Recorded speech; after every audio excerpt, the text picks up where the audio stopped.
Keanu Reeves offered to help an elderly woman carry her groceries. Just a simple act of kindness. But when she handed him her address to say thank you, his hands began to shake. He recognized it instantly. What he discovered next would unravel a secret connection neither of them ever saw coming. Before we continue this incredible story, let us know where you're watching from. If you enjoy stories like this, subscribe to the channel, because tomorrow we have another inspiring story you won't want to miss. The late afternoon sun was soft over Silver Lake, casting long golden streaks across the cracked sidewalk and palm-lined streets. Keanu Reeves, wearing jeans, a faded flannel, and a baseball cap pulled low over his brow, moved quietly along the edge of a local grocery store parking lot. It wasn't the kind of place you'd expect to find a Hollywood star, but that was the point. No flashing lights, no press, no call sheets. Just a man trying to remember what ordinary felt like. He hadn't planned to be out this long. The idea had been simple. Get some fresh air, walk off the weight that had been pressing on his chest for weeks. His therapist called it recentering, finding touchstones of normalcy when the noise of fame became too loud. So today, instead of the organic co-op in Beverly Hills, Keanu had wandered into a small corner grocery on Sunset Boulevard. Inside, he picked up bananas and a bag of locally roasted coffee beans. That was it, nothing fancy. The cashier didn't recognize him, or pretended not to. Either way, it was a relief. The entire interaction took less than 5 minutes, but it gave him a strange kind of peace. No expectations, no pretending. He stepped outside with the small paper bag tucked under his arm and inhaled deeply. For a moment it felt like the world was standing still. Then he saw her. Near the edge of the parking lot, a woman, frail, probably in her late 70s, was slowly inching her way toward a battered old sedan. Her arms were full. 3 paper bags, overstuffed with groceries, teetered dangerously in her grasp. One bag had already torn slightly at the corner, a can of soup pressing through the seam. She was moving carefully, but the weight was clearly too much. Cars passed. So did people. No one stopped. Most didn't seem to notice. Or maybe they did, but just didn't want to get involved. Keanu's feet moved before his thoughts did. He hesitated for a second, unsure if she'd accept help, then walked toward her with quiet purpose. "Hey, excuse me," he said gently. "Would you like some help with those?" The woman turned. Her face was framed by wisps of gray hair tucked beneath a lavender scarf. Her cheeks were slightly flushed, likely from exertion, and her eyes, though lined with age, were alert and full of dignity. "Oh," she said, blinking. "That's very kind of you. Are you sure?" Keanu nodded with a soft smile. "Absolutely." She exhaled in relief and let him take 2 of the heavier bags. He noticed the contents: simple staples, canned beans, rice, oatmeal, no luxuries, just what she needed. "My name's Ruth," she said as they walked slowly toward her car. "Ruth Hamilton." "Nice to meet you, Ruth," Keanu replied. "I'm Keanu." She didn't react to the name, or maybe she didn't hear it fully. Either way, she just smiled warmly. "I used to be better at this," she said, almost laughing. "But these old arms aren't what they used to be." Keanu smiled as they reached the car, a worn-out sedan that had clearly weathered many years of faithful use. Its paint had dulled to a dusty gray, and the passenger side mirror was held in place with duct tape. Yet something about it felt familiar. Not in appearance, but in the way it was maintained. Carefully, lovingly, the kind of care that comes from making do with what you have and treating it with respect. Ruth unlocked the trunk with an old key. The latch stuck at first, and she had to jiggle it a few times before it popped open. Inside were a few items: a folded flannel blanket, a tattered library tote bag, and a small plastic container holding mints and tissues. Keanu gently lowered the grocery bags inside, arranging them so the heaviest items wouldn't crush the bread. "You're very particular," Ruth said, watching him with amusement. "My late husband was the same way. He used to say, "If you're going to do something, do it like someone you love will notice." Keanu paused for a moment, that phrase ringing unexpectedly in his chest. He nodded. I think he was onto something. Ruth leaned gently against the side of the car, catching her breath. Thank you again, really. It's not easy these days, and pride makes it harder, you know? I get it, Keanu said. Sometimes the smallest things feel like the biggest hurdles. She gave him a long look, then reached slowly into her oversized purse. From it, she pulled out a delicate-looking notebook, the kind with soft, cream-colored pages and a silk ribbon bookmark. Its edges were worn. Clearly, it had been carried around for a long time. I like to write thank you notes, she said matter-of-factly. It's probably old-fashioned, but my mother taught me that gratitude should be written down, not just spoken. Keanu shook his head gently. That's actually really beautiful. She smiled. Most people don't think so, but I insist. May I have your name? And an address or something? A way to send it? He hesitated. You really don't need to. But her face turned more serious, almost pleading. Please, just something, even a name, so I can make sure I don't forget. After a pause, Keanu gave a soft sigh and nodded. All right. Just use my first name. Keanu. She brightened and flipped open the notebook, carefully writing his name in elegant cursive. Her handwriting was beautiful, slow and deliberate, the kind that looked like it came from a different era. She tore out a small piece of paper, wrote her address, then folded it and handed it to him. For your kindness, she said, placing it in his palm. Keanu looked down at the note. The street name struck something in him. He didn't know why, just that it tugged at a corner of his memory. He slipped the paper into his pocket, still smiling. But somewhere deep inside, a flicker of recognition was already starting to burn. They stood there for a moment longer, the city humming gently in the background. Ruth looked content, resting her hands against the edge of her car, her breath more even now. Keanu, still holding that small slip of paper, kept stealing quiet glances at the name of the street. Something about it whispered to him, not in words but in feeling, a weightless pressure, like the echo of a forgotten chord. Are you sure I can't give you something in return? Ruth asked, interrupting his thoughts. I baked some banana bread yesterday. It's nothing special, but... Keanu laughed gently. No, thank you. Just helping you was more than enough. She tilted her head slightly, observing him now with a softer curiosity. You're a very humble man. Most folks who do something kind want to talk about it. He gave a small shrug. I find the quiet things mean more. Ruth nodded slowly. Your voice, it sounds familiar. Have we met before? Keanu's smile faltered just slightly. I don't think so. Maybe we just crossed paths somewhere. She let the question go, sensing he didn't want attention. Well, Keanu, I hope life returns your kindness tenfold. Same to you, Ruth. He gave the trunk one last gentle push until it latched shut. Then, with a small wave, he turned and began walking back across the parking lot. Behind him, Ruth got into her car and started the engine. It coughed twice before catching. Keanu listened until he heard it drive away. Something about that encounter clung to him. The kind of encounter that doesn't shout, it lingers, stays with you. As he walked back toward his motorcycle, he reached into his jacket and pulled out the folded slip of paper she'd given him. The handwriting was beautiful, curved, old-world cursive. The address was on Maplewood Drive, a street name that suddenly made his steps slow.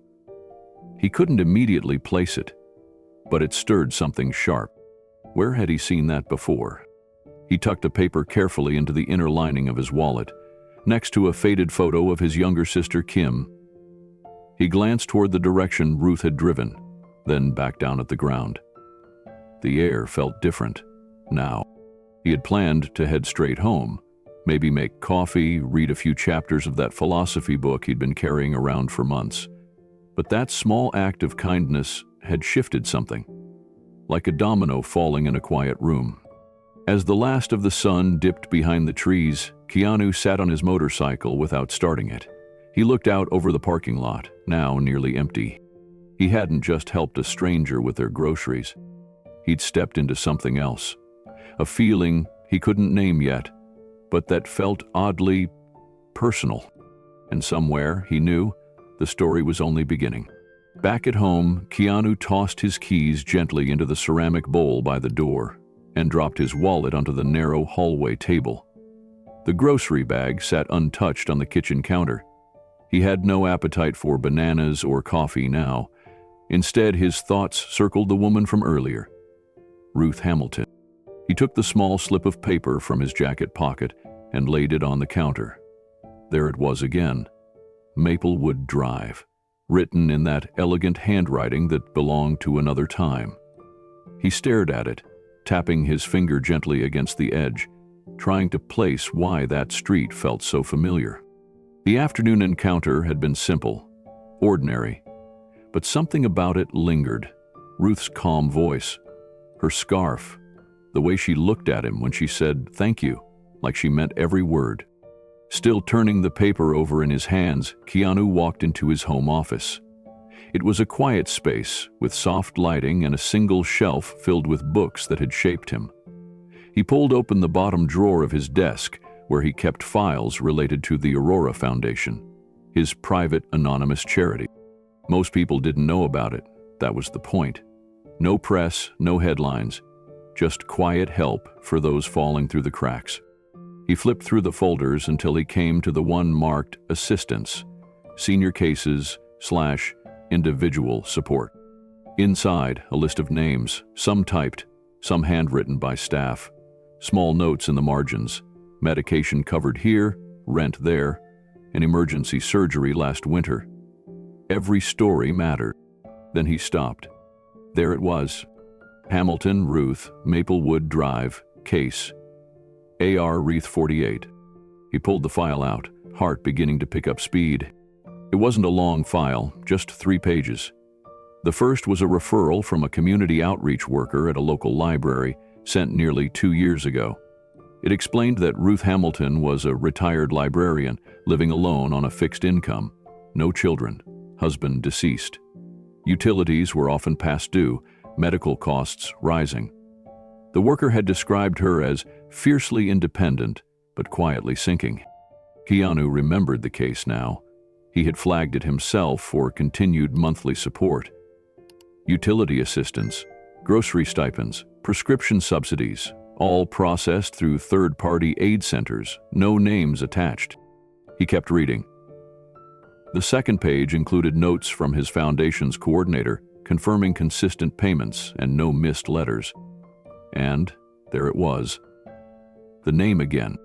Letters from recipient, initials RH, handwritten, monthly, highly detailed and warm. Keanu stood still, gripping the paper. A pulse of recognition hit him in the chest. The letters, the ones that always stood out from the rest. Personal, poetic. Sometimes they talked about the weather, sometimes about her cat, but always ending with the same line. To whoever you are, thank you for keeping the lights on. He hadn't known her name until now. Keanu placed the file gently on the desk and walked to the cabinet beside the bookshelf. He unlocked the second drawer and pulled out a small wooden box labeled Correspondence Keep. It was filled with the letters that had stayed with him, the ones he couldn't forget, even after reading hundreds. He opened the box and began sifting through the envelopes. Each was postmarked from Los Angeles and addressed to the Foundation's anonymous mailing address. No return name, only RH on the signature line. There they were, cream-colored stationery, elegant cursive, the same as what he'd seen in Ruth's notebook that afternoon. His hands shook slightly as he opened the top letter, dated March of last year. Dear friend, today I paid my gas bill on time for the first time in months. I wish I could explain what that kind of dignity feels like. I made stew last night too, just for myself and Gatsby, my cat. He likes the smell, even if he doesn't get any. Thank you for making that moment possible." Keanu sat down slowly, the letter trembling in his hands. Gatsby. That was the name she'd mentioned, the cat that curled up near his boots at the car. There was no doubt anymore. It was Ruth. He opened a second letter. "This week I helped a young boy find his first library book. He was scared at first, too shy to ask for help. But I remembered what it felt like to be overlooked, so I crouched down and asked him if he liked dinosaurs. His eyes lit up. We found 3 books, and I thought of you, whoever you are. Thank you for making it possible for me to still be part of these moments." Letter after letter. The voice of the woman he had just met emerged clearer than ever. Her grace, her humility, her insistence on finding beauty in the smallest things. But it was the third letter that stopped him completely. "My husband passed away 5 years ago, but sometimes I still speak to him. I imagine he's watching me from somewhere quiet. He always told me that kindness leaves a trail, that someone would pick up where he left off. I think you might be that someone." Keanu leaned forward, resting his elbows on the desk, the letter still open in his hands. He stared at the page, barely blinking, overwhelmed by the feeling that this entire day had been orchestrated by something greater than coincidence. He thought back to the grocery store, to the way she had smiled when he rearranged the bags in her trunk. The lavender scarf, the careful way she spoke, and now, these words, written to no one, yet somehow meant for him. She had thanked him dozens of times, without ever knowing his name. Now she did, and somehow he did too. Keanu gently closed the last letter and placed it back into its envelope. He ran his fingers across the handwritten return initials, R.H., and sat in stunned silence. The woman he had unknowingly helped for over a year was no longer just a file in a drawer. She was real, human, and now she had a face, a voice, and a laugh that still echoed in his ears. He stood and walked to the window. Outside, the city lights flickered against the darkening sky.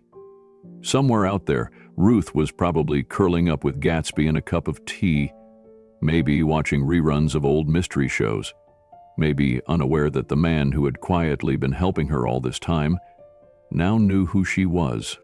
Or maybe she had known. He thought back to her words. "Your voice, it sounds familiar. Have we met before?" Had she recognized him? Or was it intuition? The connection between them hadn't felt ordinary. It had felt destined. Keanu walked back to his desk and opened Ruth's file again. The Foundation's coordinator had noted that Ruth never missed a letter, not once. And they weren't just polite notes. They were windows into her daily life, into her values, into her strength. He flipped to the financial breakdown. The Aurora Foundation had paid her electric and gas bills for 18 consecutive months. Her pharmacy account was covered monthly through a private voucher. Twice, they'd funded emergency food deliveries when her grocery receipts had jumped unexpectedly. Once during a heat wave when perishables spoiled, and once during the COVID lockdowns.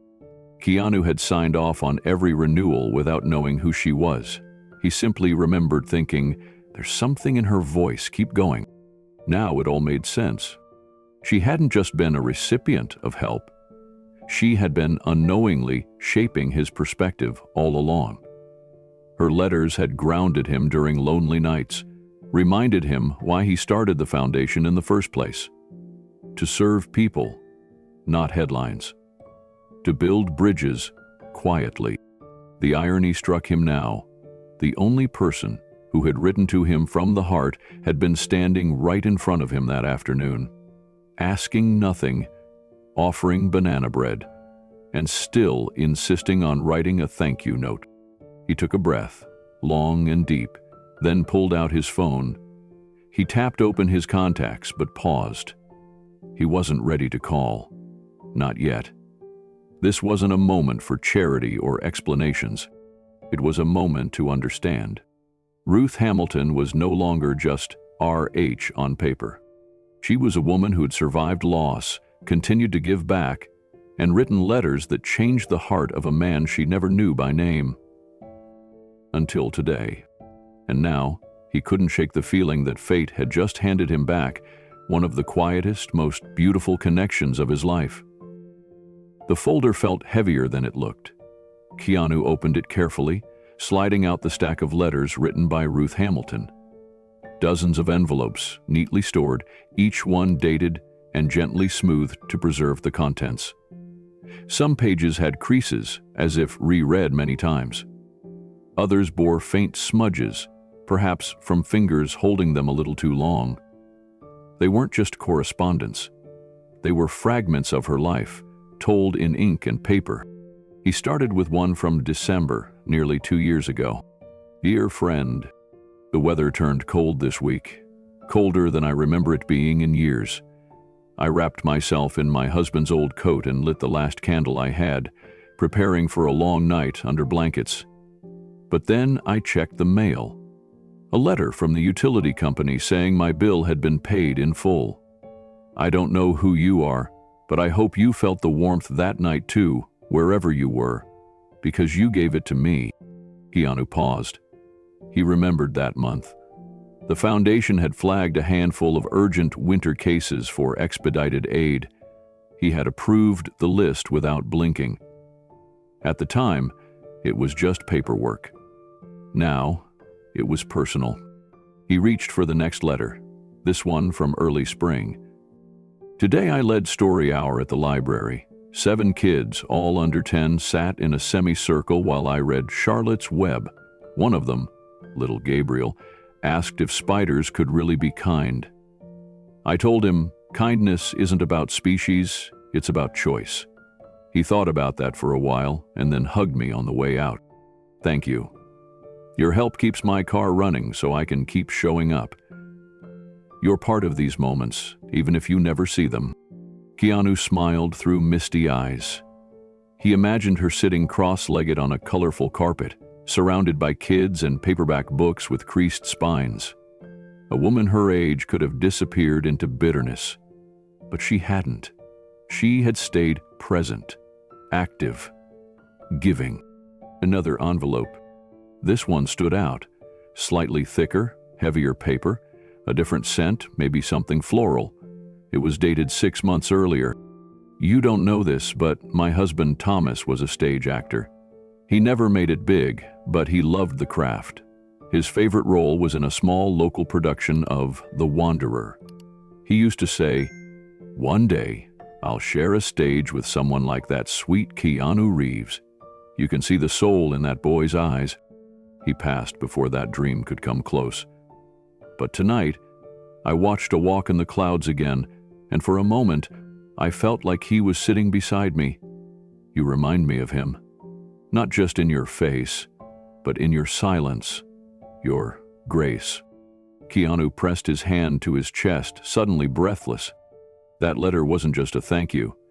It was a conversation with someone long gone. And now, she had met the man her husband admired, by complete accident. Or maybe not. Keanu gently placed that letter aside, his fingers lingering on the edge of the paper a moment longer.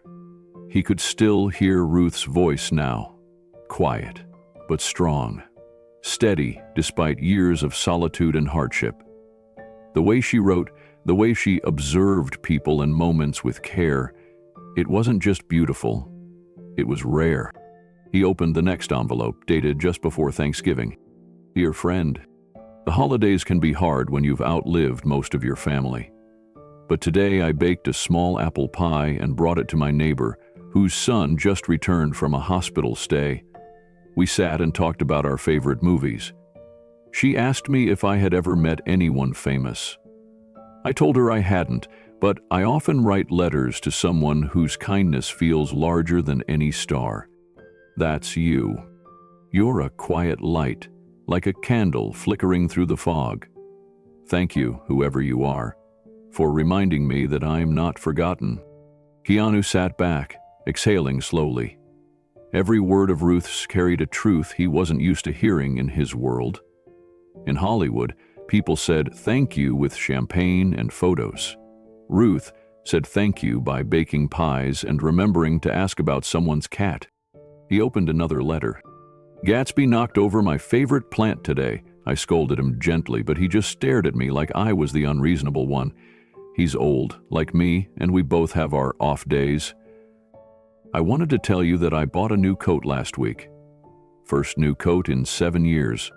Nothing fancy, just warm and brown. The kind of thing my husband would have said made me look like a school teacher. I paid for it with the grocery voucher you helped fund. Every stitch of it feels like a hug. Thank you. Keanu chuckled quietly, shaking his head. Her words weren't dramatic. They didn't beg for pity. They just described real life. The quiet kind. The kind most people never saw because they didn't stop long enough to look. He flipped through the next few letters more slowly now, not reading yet, just watching the handwriting flow across the pages like a song written in longhand. It was a style he hadn't seen in years, full of loops and symmetry, like someone had learned to write when letters still mattered. He reached the final envelope in the stack, the most recent, dated only a few weeks ago. Today, I helped a teenager who came into the library asking how to write a resume.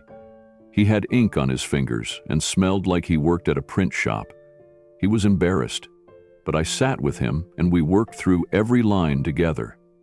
He smiled at the end. That smile is your doing too.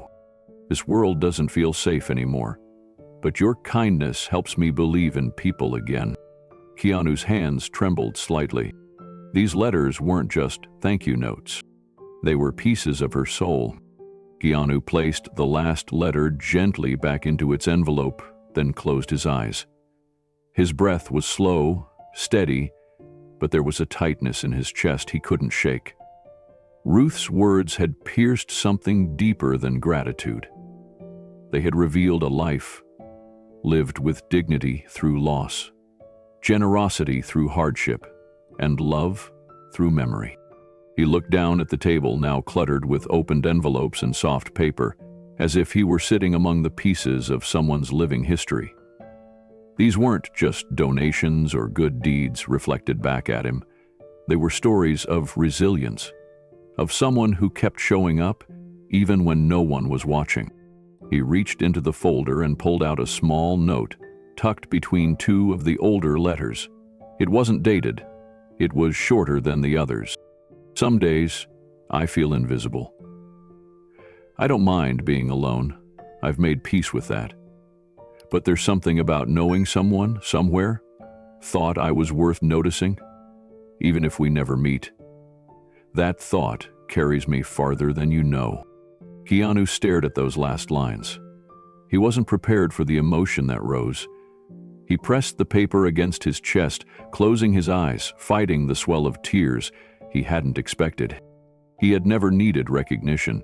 He had always believed that real kindness lived in silence, in gestures never spoken of.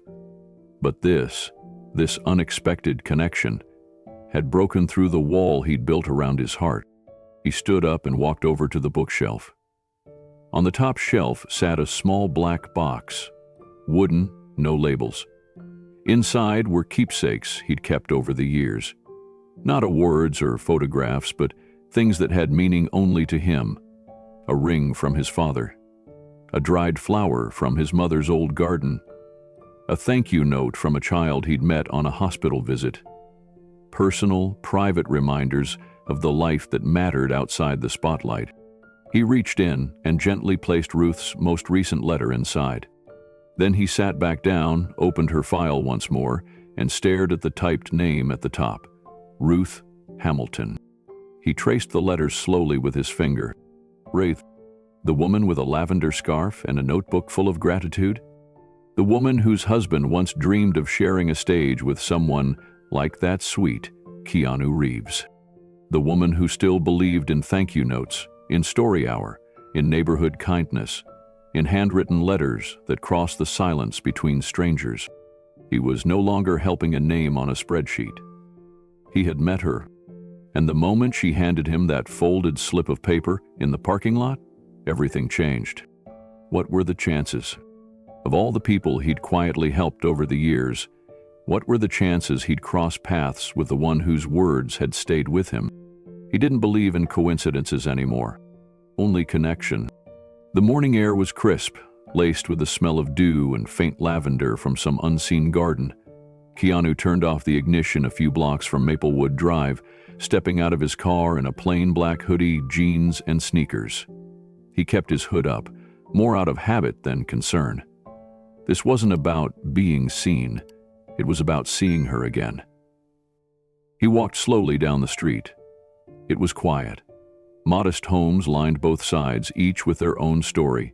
Some had trimmed hedges, others had rusted fences. A few had welcome signs faded by years of sunlight. It was a neighborhood where roots ran deep, where time passed softly. Ruth's house stood 3 houses from the corner. It was small, maybe 1 story. The paint on the shutters had begun to chip, but the windows were clean. A ceramic wind chime tinkled softly from the front porch. The lawn was patchy but neat. A single rocking chair stood near the front door, and just beside it, a plastic watering can rested at the top of the steps. Ruth was there, bent over a bed of dry, potted plants, wearing a cardigan over a light blouse. Her lavender scarf was loosely wrapped around her neck. She watered each plant with slow, gentle care, humming something too soft to hear. Keanu stopped at the edge of her front walkway, hesitant for a moment. Then he stepped forward. "Morning," he called out softly. Ruth turned sharply, surprised, but when she saw his face, her startled expression eased into one of amused recognition. "You again?" she said, standing upright and shielding her eyes from the sunlight. "Are you following me, kind stranger?" Keanu smiled. "Guilty. Thought I'd see how you and Gatsby were doing." Ruth chuckled. "Well, he's grumpy as usual, and I'm still fighting to keep these poor flowers alive." Keanu stepped closer, his hands casually in his pockets. "I was walking nearby and thought maybe I could lend a hand." She eyed him, then looked at the porch railing beside her, which had a splintered corner. "You any good with tools?" "I've patched a few things in my day," he said. "Might be able to help with that loose board on your steps, too." Ruth raised an eyebrow, clearly amused. "Well, I won't turn down help from a polite man with a kind smile. Just don't expect cookies in return. I'm out of butter." Keanu laughed lightly. "Fair trade." She waved him up toward the porch. "Grab that old cushion. It'll save your knees. The board's been loose since March. I've been meaning to fix it, but my handyman moved out of state and I've been putting it off." He took the cushion, crouched at the edge of the top step, and pressed gently against the wood. It rocked inward with little resistance. The screws were loose, one completely missing. "I can fix this," Keanu said. And with that, a quiet morning became something more. Ruth settled into the rocking chair beside him, watching as Keanu examined the damage. He had already removed the bent screw and was tightening the remaining 2 with a small multi-tool he kept in his pocket. She rocked gently, her hands folded in her lap. "You come prepared," she said, a little impressed. "Most men your age wouldn't know which end of the screwdriver to use." Keanu grinned. "I've had my share of trial and error." "I bet you've got a story or two," she said, tilting her head. "Something about you seems familiar." He kept his focus on the wood, answering carefully. "Maybe we've crossed paths in another life." Ruth laughed softly. "That sounds like something my husband used to say." Keanu glanced over. "You've mentioned him a few times." "Thomas," she said, and her voice softened. "He was the love of my life. A stage actor, always full of ideas, always rehearsing lines at the dinner table. We met at a community theater audition when I was 22. I came to drop off flyers for the library and he convinced me to read a scene with him. I left with a date and a promise that I'd never be bored again." Keanu tightened the last screw, then sat back on his heels. "Sounds like you weren't." "Not for a single day," she said with a quiet smile. "He was dramatic, but kind. Always made the ordinary feel like a performance. He could make breakfast feel like Broadway." Keanu leaned against the porch railing, now firmly secured, and nodded. "I think I would have liked him." "Oh, he would have adored you," she said. "You've got that same stillness. He always said people like that carry the heaviest stories." Keanu didn't answer at first. Her words hit a little too close, but there was no need to explain. She didn't push. Instead, she shifted in her chair and pointed to a rusted planter near the edge of the porch. That was his favorite flower pot. Grew basil in it every spring. Now it just collects rainwater and mosquito eggs. "I could clean that out too," Keanu offered. Ruth shook her head. "Maybe later. Right now, I'm just enjoying the company." They sat in silence for a few moments. A bird chirped nearby. The wind moved gently through the wind chimes above them. It wasn't awkward. It felt like a quiet kind of companionship neither of them had expected, but both had needed. "Most folks don't come back," Ruth said after a while. "They help once, then move on." Keanu looked over. "Well, I'm not most folks." Ruth smiled at him, and for a brief second, her expression changed. Like she was seeing something behind his eyes that she hadn't before. "I'm starting to believe that." Keanu leaned back, stretching out his legs as Ruth gently rocked beside him. The sun had begun to rise higher, warming the porch floorboards. In the distance, a lawnmower buzzed faintly. But here on this little stoop, time seemed to slow. "You know," Ruth said after a long pause, "this porch used to be where we did everything. Morning coffee, evening talks, Sunday crossword puzzles. Thomas even painted the railings himself. Took him a week because he insisted on using a tiny brush." Keanu smiled. "Sounds like he was patient."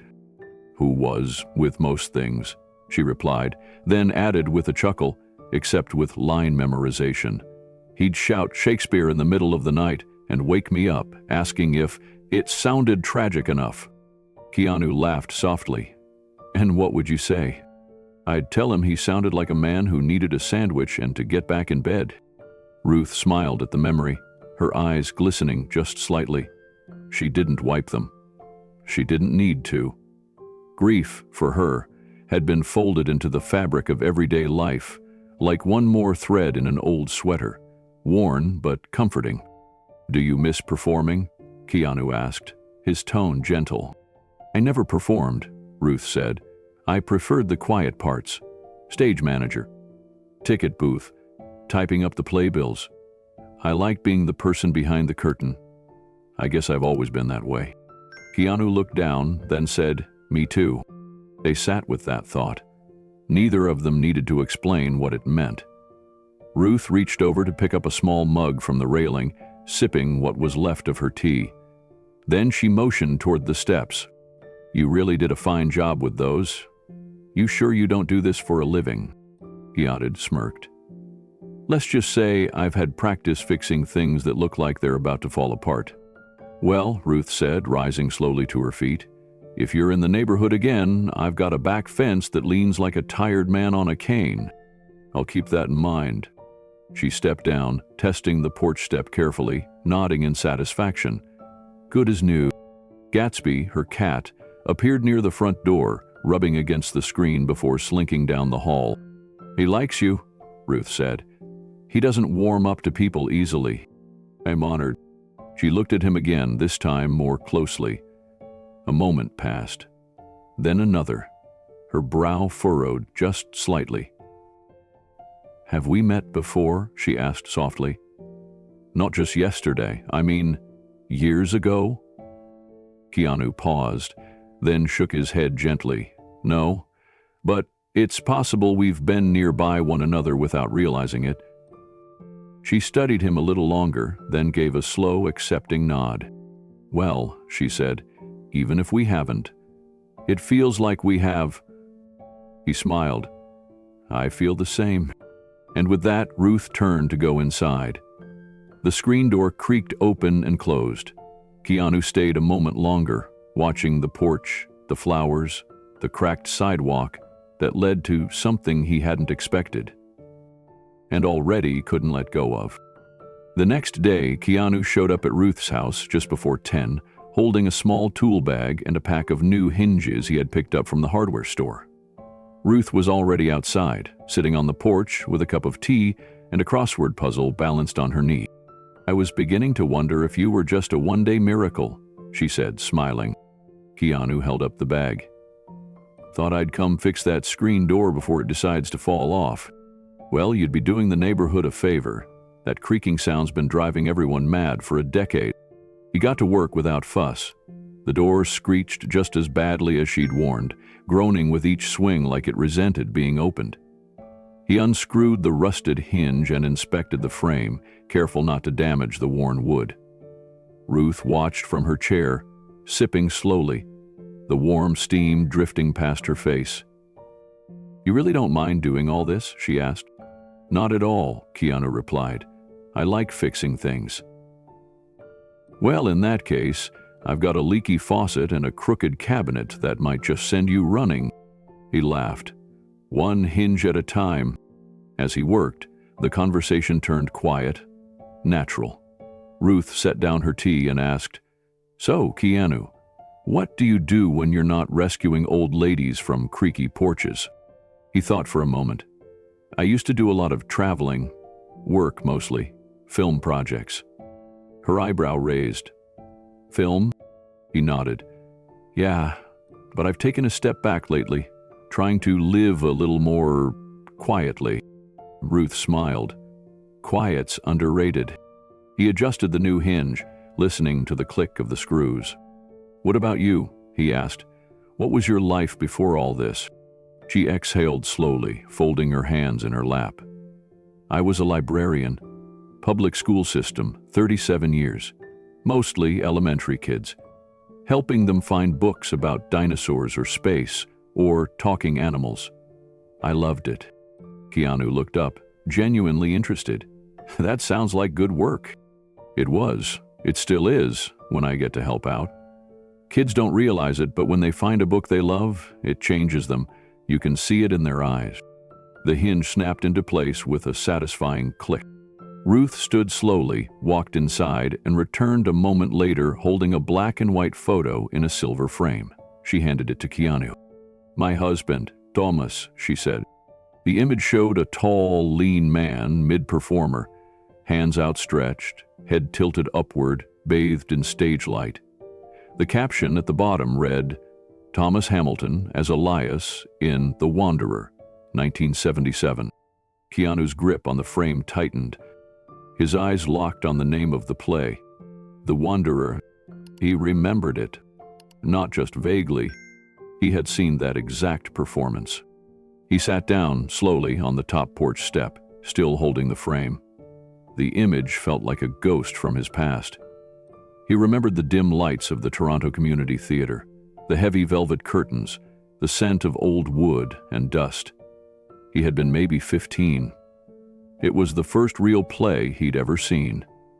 His mother had taken him after hearing about it from a friend. She had scraped together enough money for 2 cheap tickets and told him afterward, "You won't understand it all, but something in it will stay with you." She was right. He remembered the actor playing Elias. The way he moved, commanding but broken. He'd delivered a monologue in the second act that had pierced through something in Keanu. Something he didn't have words for yet. It was the first time he'd ever seen raw human emotion poured out on stage, unfiltered and fragile. And now, decades later, he was staring at that same actor's face. Ruth tilted her head. "You okay?" Keanu looked up, blinking. I think I saw this." She furrowed her brow. "The play?" He nodded. "In Toronto, years ago. I must have been a teenager." Ruth's expression shifted, moving from curiosity to wonder. "You're serious?" "I remember him. Not just the face. The performance. That play haunted me. In a good way." Ruth sat beside him now, slower than before, holding her mug with both hands. He loved that role. Elias was a wanderer, a broken soul searching for meaning after loss.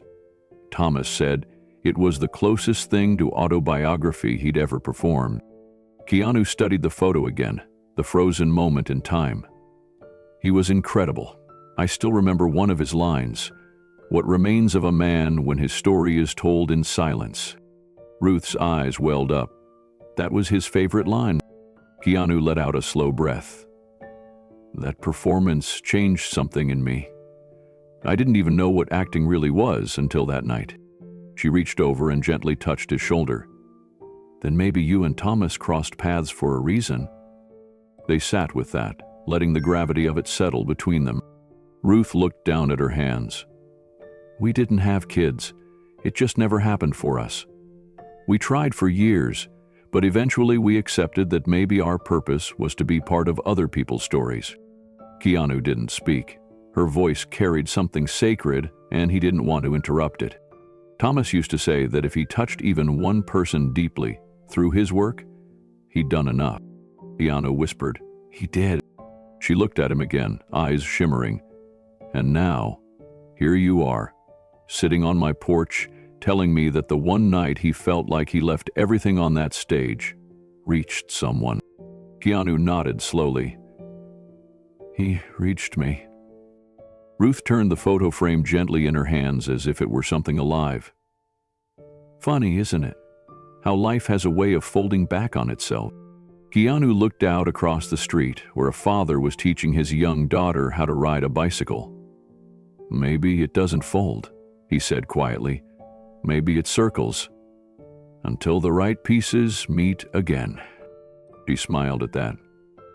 Thomas would have liked you. I think I would have learned a lot from him. And never sought fame, Ruth said. Not that he didn't want it, he just didn't chase it. He believed in the work, in the story. He thought if he did the part well enough, someone would feel it in their chest. That was his measure of success. Keanu nodded slowly. Then he succeeded. Ruth placed the frame beside her on the step. Her voice softened. After he passed, I kept that photo on the nightstand for months.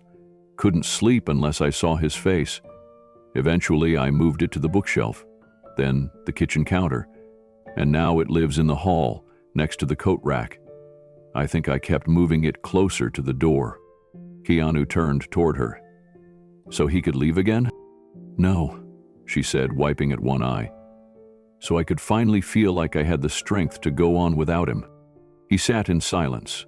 The wind stirred the chimes again, that soft, slow song of stillness. Ruth added, A.L.'s took him fast, too fast.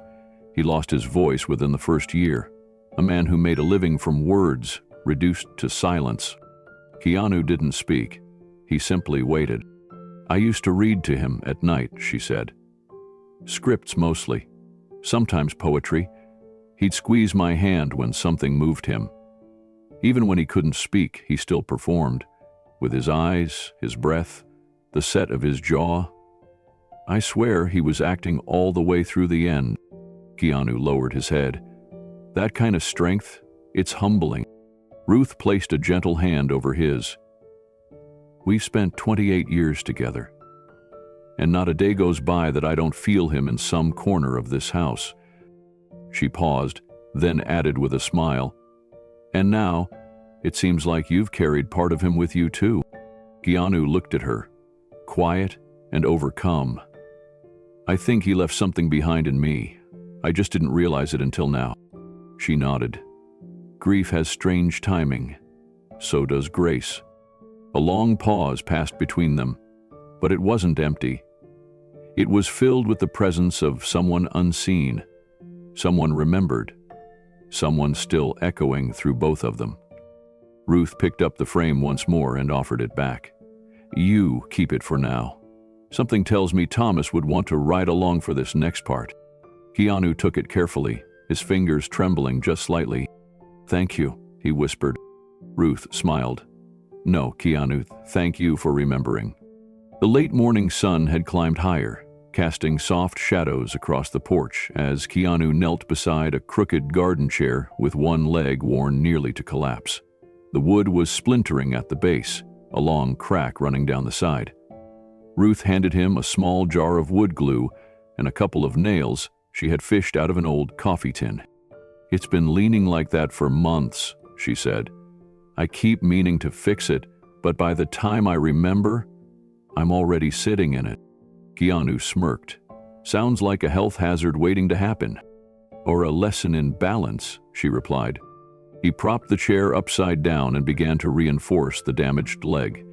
Ruth sat beside him, holding a second mug of tea she had poured for him a few minutes earlier. It rested between her palms like something sacred. They didn't talk for a few minutes. The breeze rustled the bushes around the porch. Gatsby padded out of the house and stretched before curling up beside Keanu's boots, purring softly. "You've got a good touch," Ruth said, watching the way Keanu applied the glue. "You move like someone who's used to patching things without drawing attention to the repair." Keanu paused and looked up. "I guess I've spent a lot of time fixing things I didn't build. There's something comforting about it. It doesn't require you to say much, just pay attention." She nodded. Sometimes silence says everything. He set the chair aside to let the glue settle, then reached for the tea. It was still warm, scented with something herbal, maybe mint and something floral. Ruth took a slow sip of her own before speaking. "You ever feel invisible?" Keanu looked at her gently. "Sometimes." She kept her gaze forward toward the street. "It happens more often with age. People stop looking you in the eye. You become background, like furniture in a waiting room. I don't mind being alone, but there's a kind of loneliness that comes when you still have something to give, and no one to give it to." Keanu didn't respond, he just listened. She continued. "That's when I started writing the letters." He shifted slightly. "Letters?" She smiled. "Every month, like clockwork, I write a thank you letter to someone I've never met, someone who saved my life without ever asking for anything." Keanu's heart began to pound. He took a slow sip of tea to hide the tension in his jaw. "I don't know who they are. I don't even know if they read them. But every time I open my mailbox and see that my gas or grocery bill has been paid, I feel like I matter again, like someone noticed I'm still here." He set the mug down carefully. Ruth looked over at him, still smiling faintly. "I sign them with my initials, just a little RH at the bottom. I hope they know those letters come from a place deeper than words." Keanu nodded slowly, eyes lowered. He could feel the weight of every word she spoke, pressing against the truth he wasn't yet ready to share.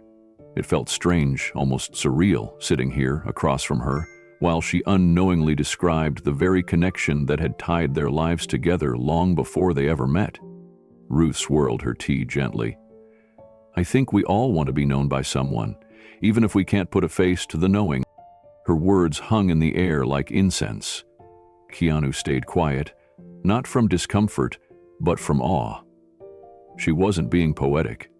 She was simply speaking truth.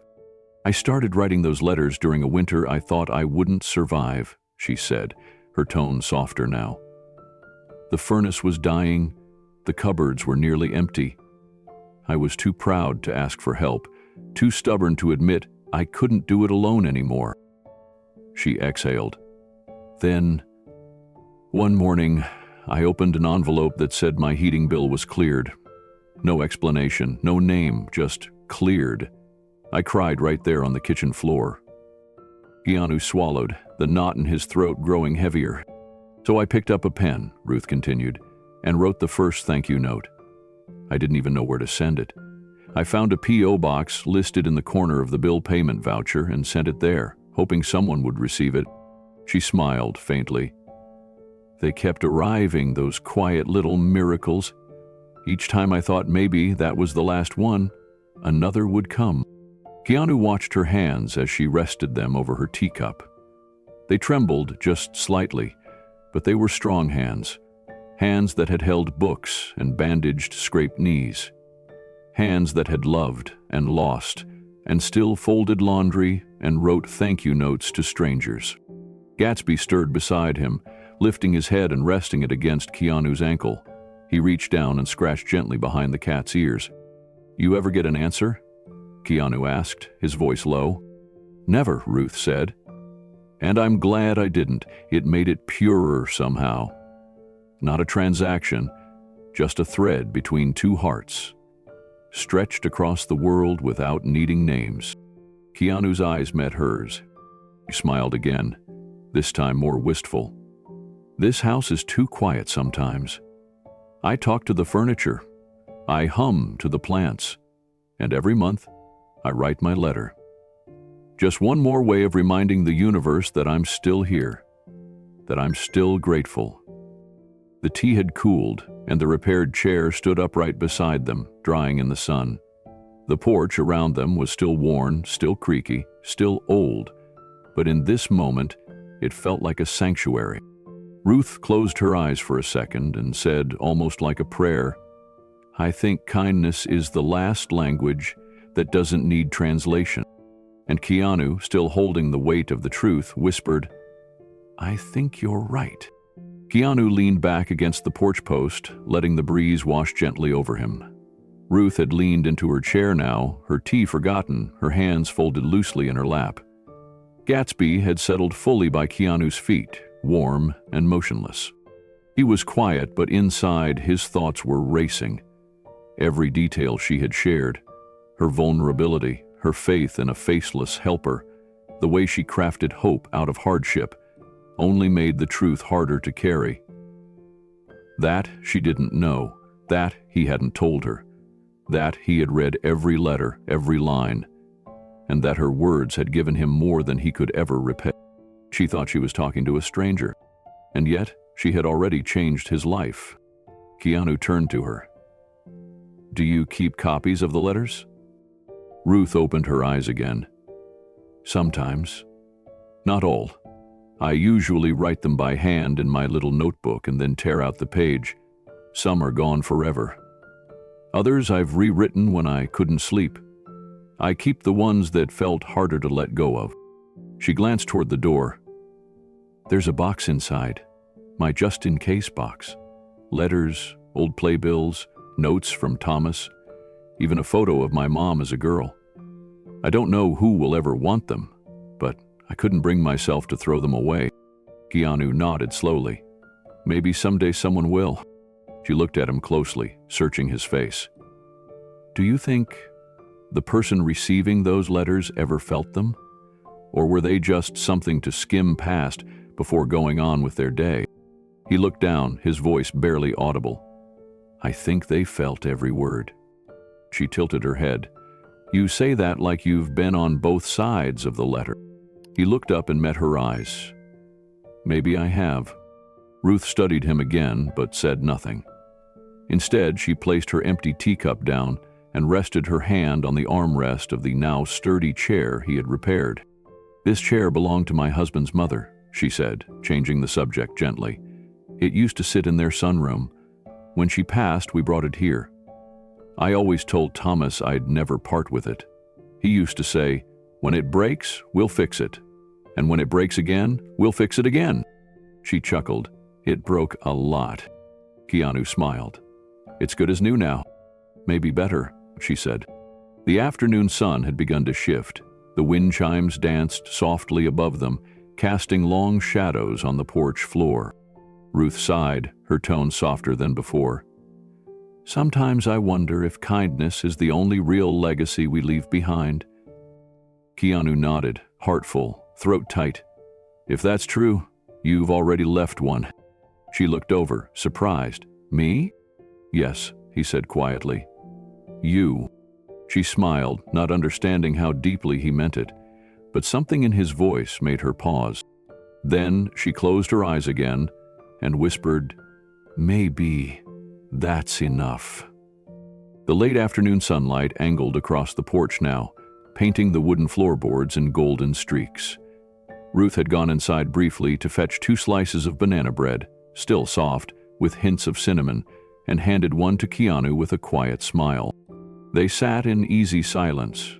Gatsby had returned to his usual spot between them, tail flicking lazily as the breeze rustled the bushes.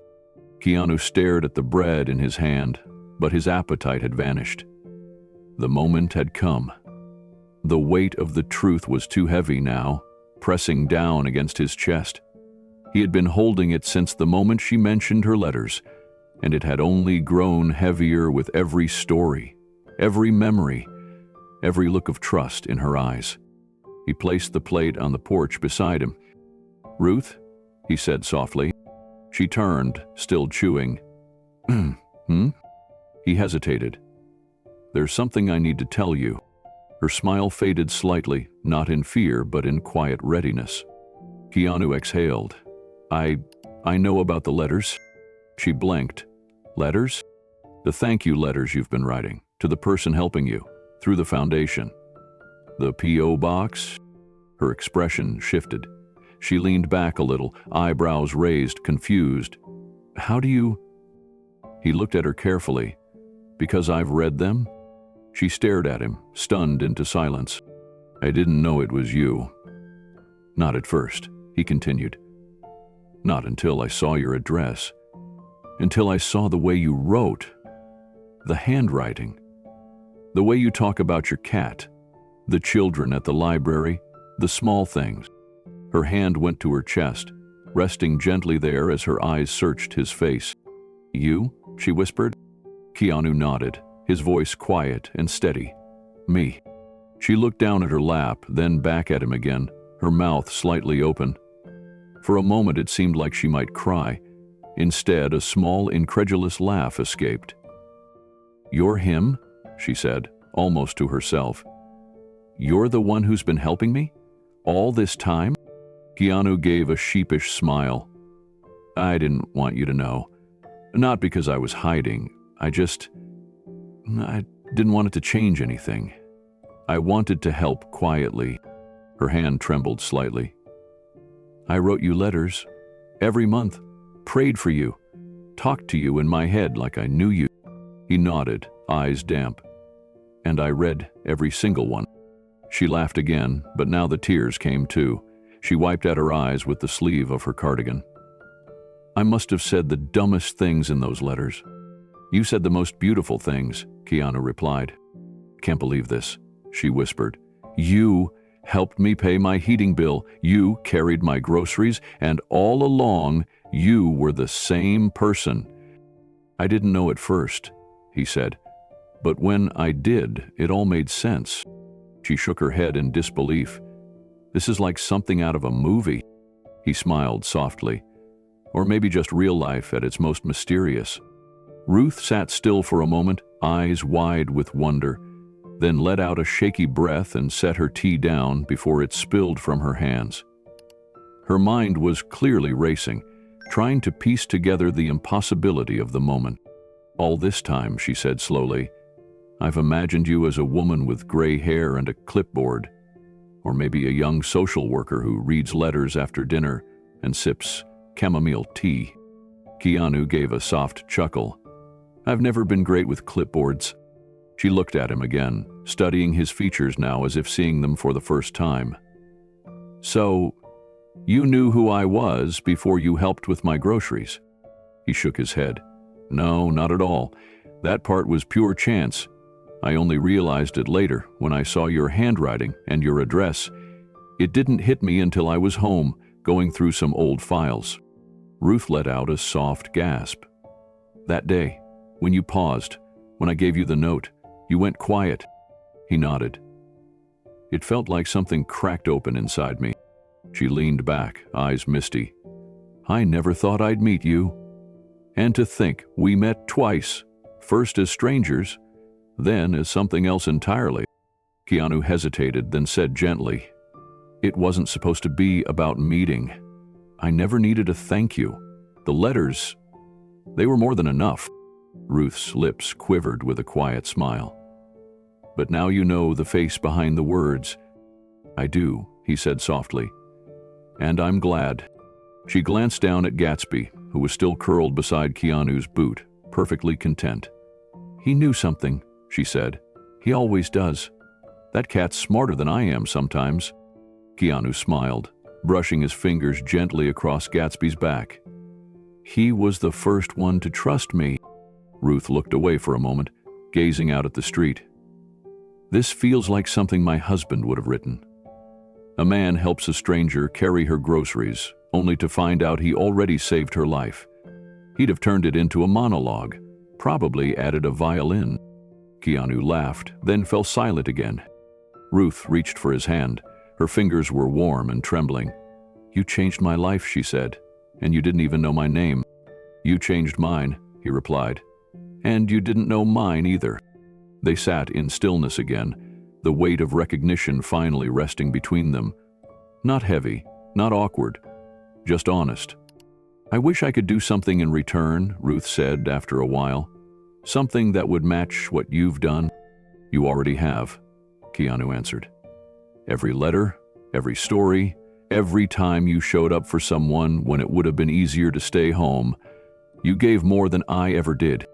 She wiped her cheek again, then laughed. "And to think, I almost didn't write that first letter."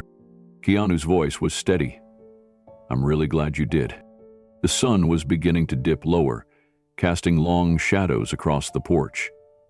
Ruth leaned back in her chair, her eyes a little red, but her spirit somehow brighter than it had been all week. Keanu sat quietly beside her. Both of them settled in the stillness that comes after a truth finally steps into the light. "Oh, it's strange," Ruth said, watching the trees sway at the edge of her yard. "For a long time I thought I was invisible, that I was sending words out into the void. But now, to know someone was reading them, feeling them, that I wasn't just writing into the dark." "You weren't," Keanu said. "Your words mattered. They reminded me why I do what I do, why I keep trying, even when it gets hard." She looked over at him. "You're a good man, Keanu. Quiet, but good." He smiled. "I try." They sat for a while longer as the wind picked up slightly. Gatsby had disappeared inside for his evening nap, but Ruth didn't move. Neither did Keanu.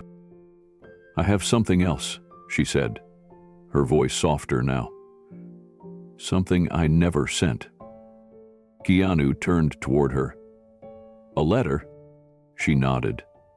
"A few months ago, when I thought I might not make it through the winter, I wrote one more letter. To you, or whoever you were. It was different. I didn't mail it. I folded it up and tucked it in the back of my notebook." Keanu's eyes searched hers. "May I read it?" Ruth stood slowly and disappeared into the house. A few minutes later, she returned with her worn notebook. The leather cover was cracked at the edges. She flipped carefully through the pages, then pulled out a single folded sheet, yellowed and soft from being handled. She handed it to him without a word. Keanu unfolded the paper and began to read. "Dear friend, if this is the last letter I ever write, I want you to know something. You didn't just help me pay bills. You didn't just keep my lights on. You kept my spirit from going dark. You reminded me that there are still people in the world who give without asking for applause. If this letter never reaches you, that's okay. It still mattered to me. And if by some miracle we ever meet, I hope I recognize you by your kindness." When he finished, he folded the letter back up, slowly, reverently. "You recognized me," he said softly. Ruth gave a gentle laugh through her tears. "Eventually. I just didn't know why." Keanu looked at her, then said quietly, "I don't believe in accidents anymore." She nodded. "Neither do I." The porch creaked slightly as they both leaned back, hearts a little more open than they'd been the day before. No more letters needed. They were finally face to face. The next time Ruth stood, it was with a quiet sense of ceremony. Her hand rested on the doorframe for balance, and her voice was gentle. "Would you like to come inside?" Keanu nodded. "I'd like that." She opened the door and motioned him in. The house smelled of old paper, faint lavender, and something warm, like dried leaves and cinnamon. The living room was modest, but it radiated comfort. Books lined every surface, from tall wooden shelves to little baskets tucked beneath side tables. The furniture was soft and worn, not from neglect, but from being loved. The walls held framed photos of people caught mid-laughter, programs from old stage plays, and drawings that looked like they'd been made by children from the library. Stick figures with oversized heads and the word Miss Ruth written in crayon beneath them. Keanu took it all in without a word. There was something sacred about the space. Every object had weight, not in cost, but in memory. "Sit wherever you like," Ruth said, moving to a side cabinet. "I want to show you something." She pulled out a large, deep glue scrapbook, the kind with thick pages and plastic sheet covers. She carried it to the coffee table and laid it open. "This was Thomas's," she said. "He made it himself. We started it together when he got sick, and I kept adding to it after he passed." Keanu moved closer, kneeling beside the table. The first page held a photo of Thomas on stage in a dramatic spotlight, hands outstretched in a pose of defiance or surrender. Keanu couldn't tell which. The caption read, "The Wanderer, 1977. The next pages were filled with clippings, newspaper reviews, some glowing, some dismissive, all carefully cut and pasted. There were photos of set designs drawn in pencil, costume sketches, tickets to performances long past, notes scribbled in the margins, added new line to monologue, and lighting cue off by 3 seconds. Each page told a story of ambition, persistence, and quiet brilliance. Keanu lingered over a handwritten review mailed in from an audience member. It was written in blue ink on lined paper. "I brought my teenage son to see your play tonight. He's never been to a theater before. But when we left, he was silent the whole ride home. Then he said, 'I didn't know people could feel that much, on purpose. Thank you for that.'" Ruth noticed the way Keanu stared at the note. "That one meant the most to him," she said softly. "He used to read it on bad days." Keanu felt his throat tighten. She turned a few more pages, past photos of rehearsals, open scripts, and cards from students thanking Thomas for visiting their schools. Then she paused.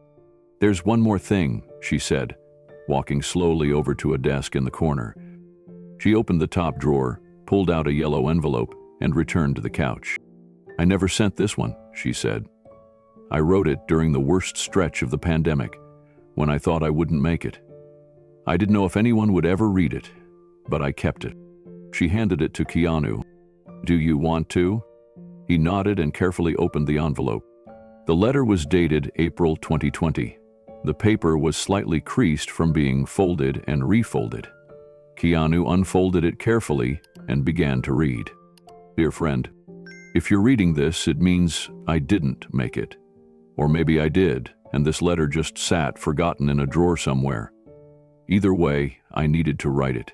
Not because I expected a reply, not because I thought you even knew my name, but because something in me refused to leave this world without saying thank you one more time. You saved me. Not in the grand, dramatic way they show in movies, but in the way that actually matters. Quietly, consistently, without recognition. When the world shut down and the shelves were empty, and my hands trembled every time I opened a door, your help still came. The bills were paid, the heat stayed on, groceries arrived. You gave me more than food or warmth. You gave me dignity. And in a time when death filled the headlines and loneliness wrapped around me like fog, your invisible hand reminded me that someone, somewhere, still cared. I'll never know who you are. I've made peace with that. But if you ever wonder whether you made a difference, please believe this. You did. You gave an old woman the strength to live through another day, and sometimes that's everything. With love, I hate. Keanu's hands trembled slightly as he folded the letter back along its original creases. He didn't look up right away. His eyes burned. He finally exhaled. I don't think I've ever read anything like that. Ruth watched him quietly. I didn't know how else to say it. I was alone, terrified. That letter was the only way I knew to keep going. Keanu nodded. You kept going, and I'm so glad you did. They sat in silence for a long moment. Outside, a car drove by slowly. A dog barked a few houses down, but inside, everything felt still. Ruth reached for the letter, then tucked it back into the envelope with careful hands. I thought if I left something behind, something honest, maybe it would matter to someone someday. It does, Keanu said. More than you know. She placed the envelope on top of the scrapbook. I think I was afraid no one would remember me. I remember you, he said, his voice steady now. I've been remembering you for a long time. I just didn't know it yet.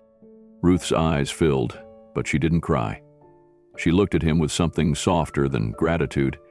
It was recognition, full and complete. I used to think I was the lucky one because someone was helping me, she said. But now, maybe I was the one helping you too. Keanu gave a soft nod. You were. The room around them, the books, the photos, the old worn furniture, all seemed to come alive with memory, with truth, with legacy. And in the center of it all, two people sat, no longer strangers, no longer anonymous, bound by something deeper than charity, something human. Keanu stood beside the old bookshelf, his hand resting lightly on the edge as he stared at a framed black and white portrait of Thomas Hamilton. Ruth remained seated on the couch, watching him carefully. Her eyes had softened, no longer searching for meaning. They had already found it. There's something I haven't told you, Keanu said, his voice low. Something I've carried for a long time. Ruth waited. When I was 15, he began. My mother took me to see a small theater performance in Toronto she had saved up for weeks. Said I needed to experience something real. I didn't know what to expect. But we sat in the second-to-last row in this small, creaky auditorium. The lights went down, the curtain rose, and your husband stepped on stage. Ruth's breath caught, but she said nothing. It was the Wanderer. I didn't understand everything he said at the time, I was young, but there was a moment in the second act. He stood alone in the center of the stage, barely moving, and delivered this monologue about loss, about searching for meaning after everything has fallen apart. And I remember feeling like he wasn't acting.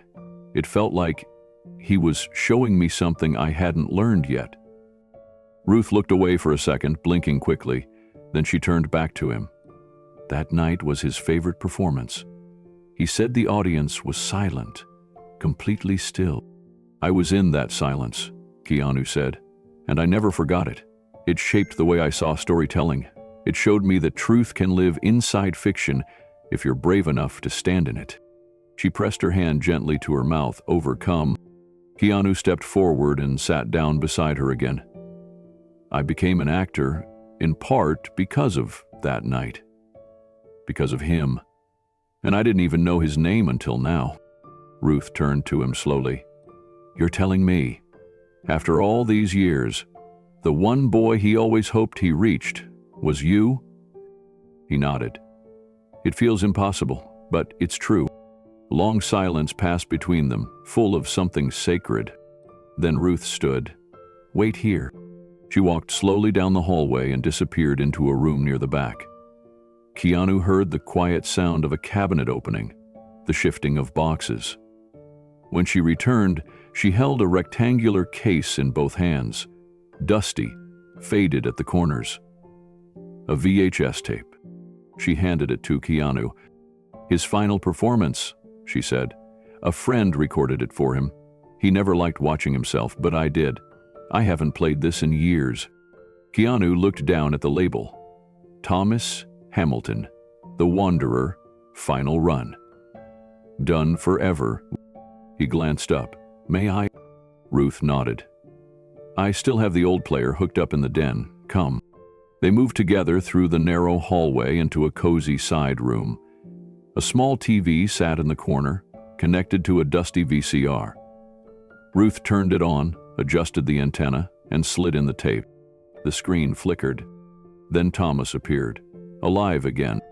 The image on the screen was grainy, but the presence was unmistakable. Thomas stood in the center of the stage, dressed in dark robes, his face lit with a single overhead spotlight. The audience was barely audible, save for the occasional creak of a chair or quiet cough. The silence around him was heavy with reverence. Keanu leaned forward, elbows on his knees, his eyes fixed on the screen. Thomas began to speak. His voice was rich, deliberate, each word weighed and measured like sacred offerings. He moved slowly, his eyes scanning the dark auditorium as if trying to find someone lost in it. His hands trembled slightly, but not from fear, from restraint. As if emotion lived so close to the surface that every gesture threatened to undo him. Ruth sat beside Keanu, not watching the screen as much as watching his reaction. His breathing was shallow. His eyes didn't blink. The scene continued. Thomas spoke of longing, of emptiness, of searching the world for the one place that still made sense. And then came the line Keanu remembered, almost word for word. What remains of a man when his story is told in silence. Keanu's lips moved with the line, but no sound came out. The moment landed on him like a wave, slow, cold, and full of memory. Ruth whispered, "He added that line during that final run, said it came to him one night in a dream." Keanu nodded, still transfixed. The scene ended, the lights dimmed, Thomas stepped back into shadow. The screen flickered, then went to static. Ruth leaned forward and ejected the tape. For a long time, neither of them spoke. Keanu finally looked at her. His voice was barely audible. "That man shaped something in me. Noah." Ruth smiled gently, tears resting at the edges of her eyes. "And you helped carry him forward." He didn't reply. He didn't have to. In that small den, surrounded by shadows and stories, it felt as though Thomas was with them. Not in memory, not in grief, but in legacy. Keanu had carried his voice for decades without knowing it. Ruth had carried his heart. And now, they had brought both back into the light. Ruth rose and returned the tape to its case. "He never wanted fame," she said, "but he hoped his words would outlive him." "They did," Keanu said. "They reached me." She sat back down beside him and folded her hands in her lap. "It's funny, isn't it? You came into my life as a stranger helping with groceries. And now I realize you've been here, in some way, all along." Keanu gave a small smile. "And you've been in mine." Outside, the sun had vanished behind the rooftops. Evening had come quietly. Inside, two people sat in the fading glow of a paused moment, surrounded by stories, by silence, and by the voice of a man who had taught them both, each in his own way, how to carry something forward. Keanu returned the next morning before the sun fully climbed over the rooftops. He parked quietly, walked the block, and knocked on Ruth's door with a roll of weatherproof tape in one hand and a modest toolkit in the other. She opened it wearing a robe and slippers, hair still pinned, a surprised look blooming into warmth. "You're back," she said, smiling. "I noticed your roofline was sagging in the back corner," he replied. "I thought I'd try to keep the rain out." Ruth looked at him for a long moment, as if trying to determine if he was serious. When she saw he was, she stepped aside.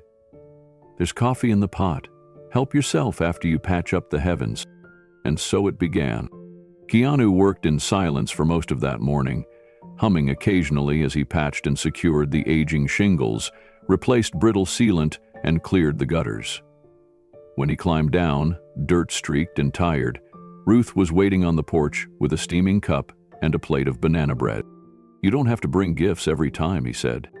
"You're fixing things that have been broken for years," she replied. "This is the least I can do." He took a bite, and the warmth spread quickly.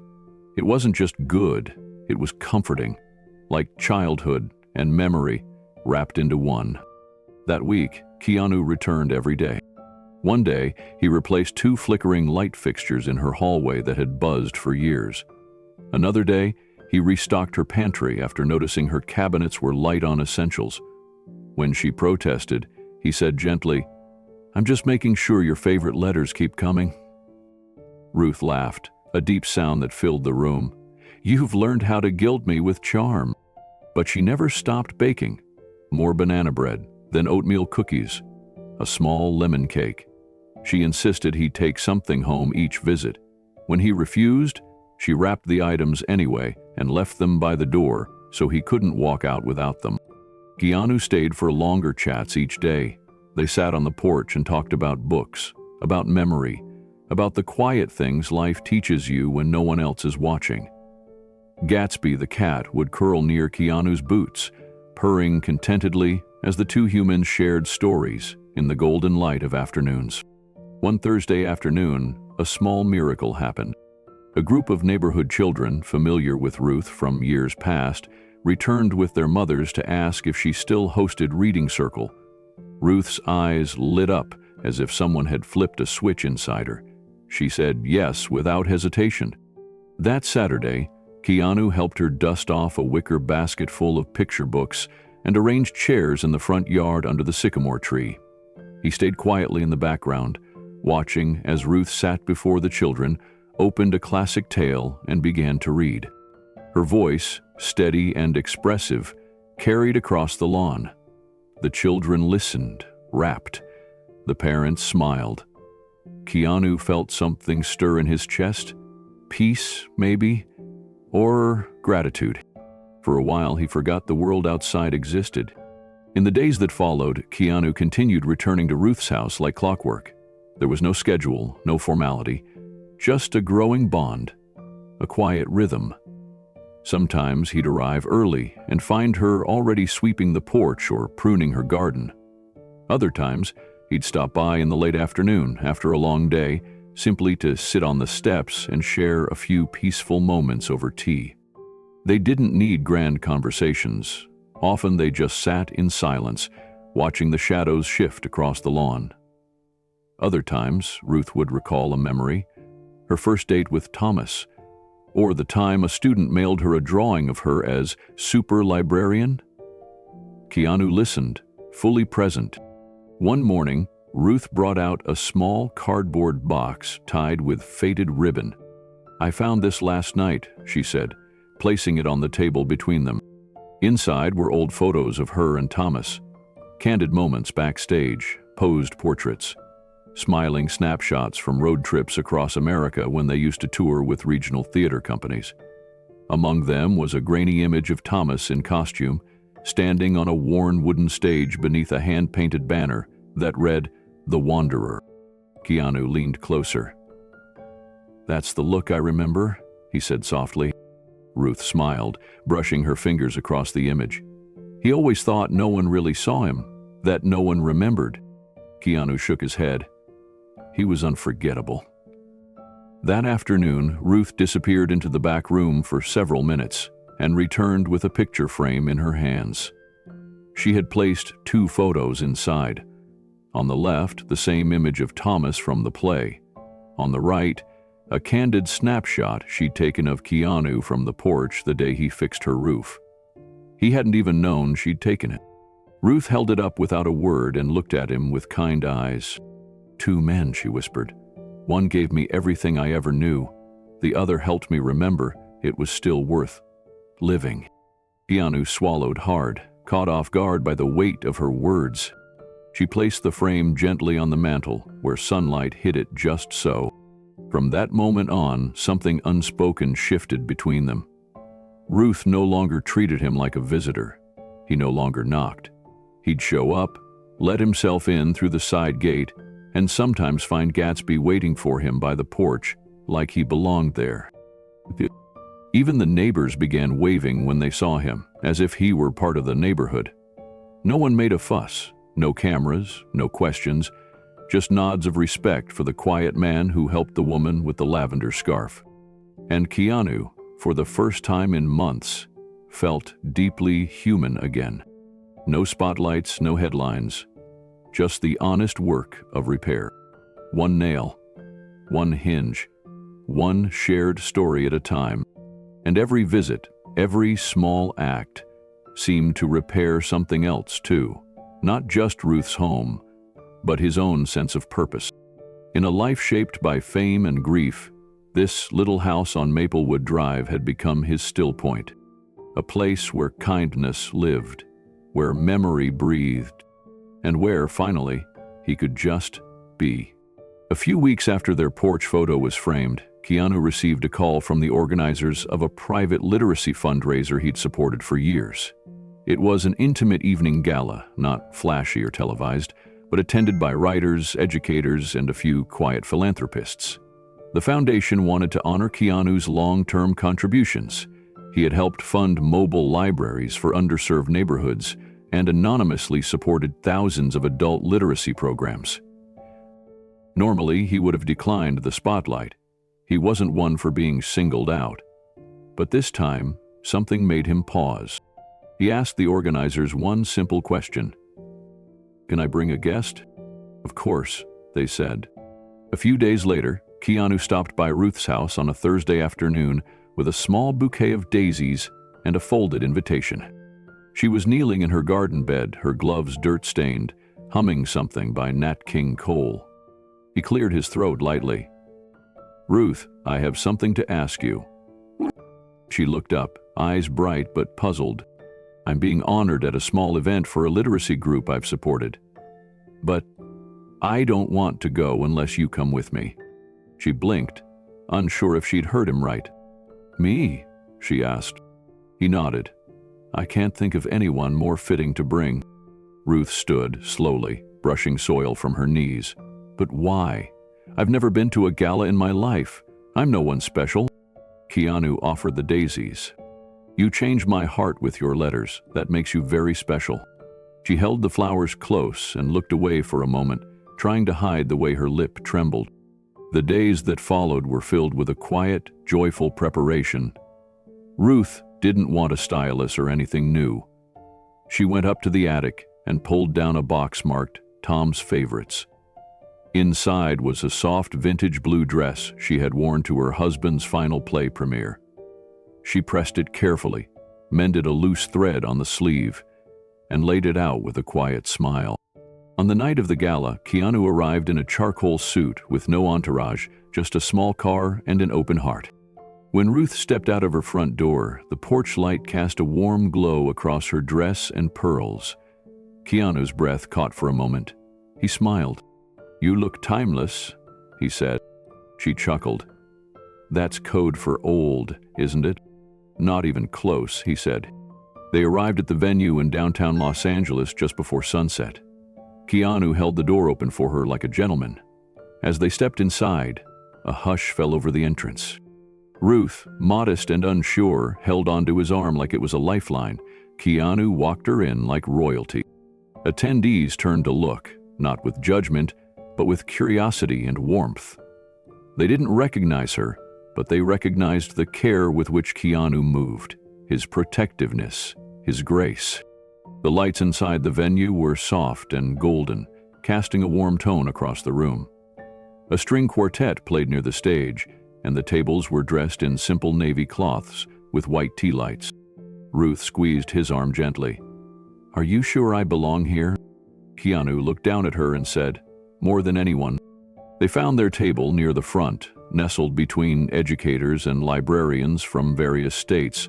A woman beside Ruth leaned in gently and asked, "Are you a writer too?" Ruth smiled modestly. "Only in thank you letters."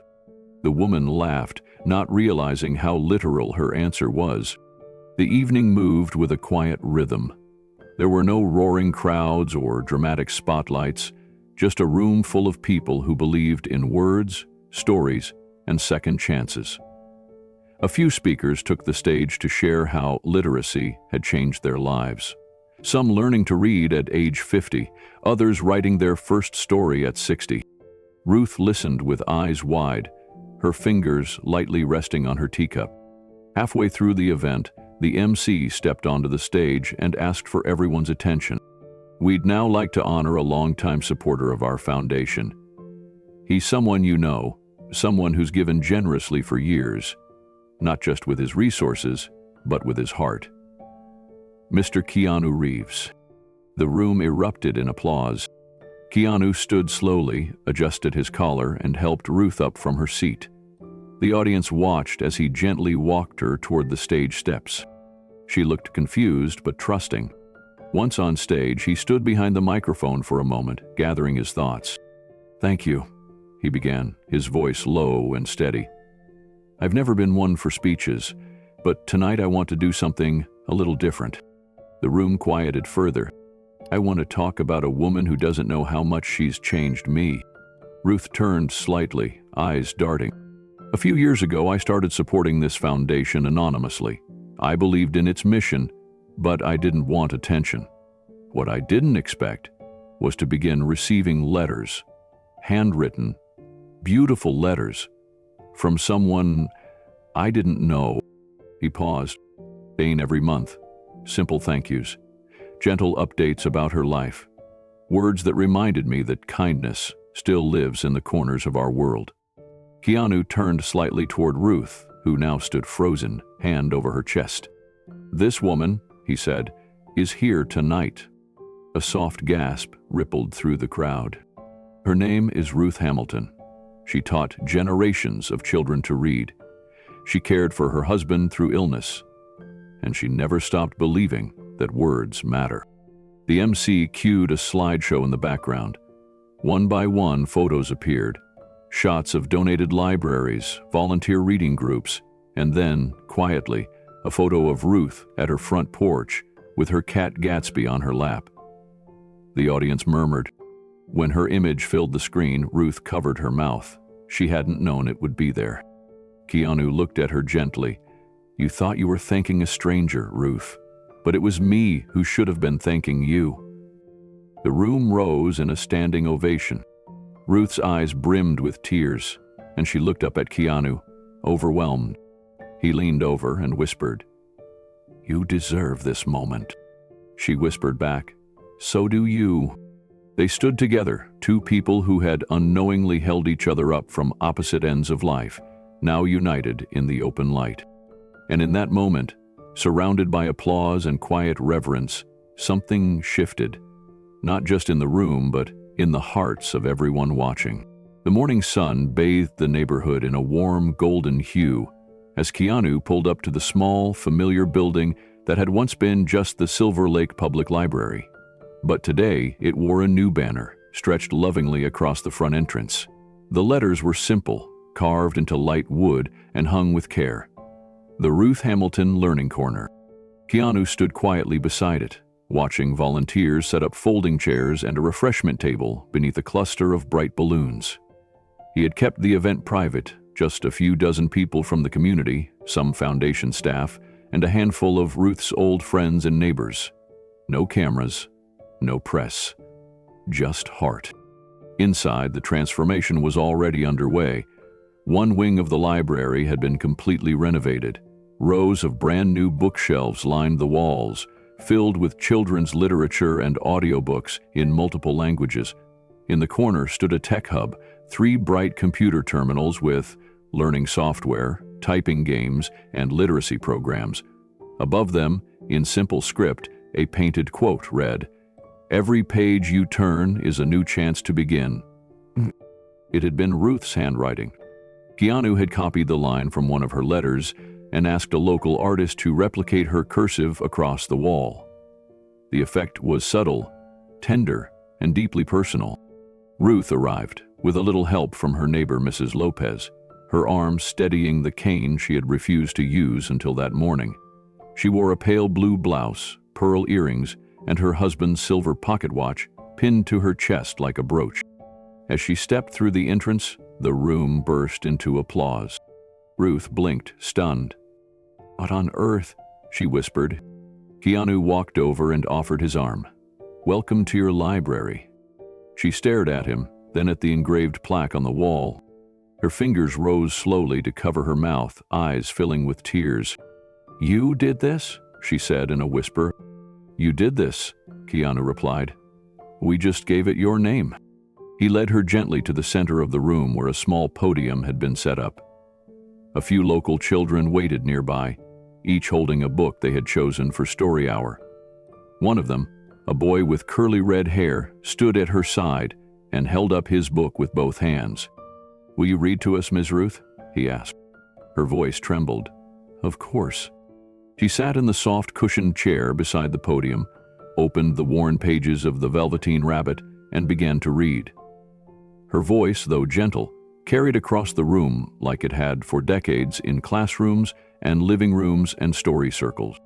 By the end of the reading, nearly everyone had tears in their eyes.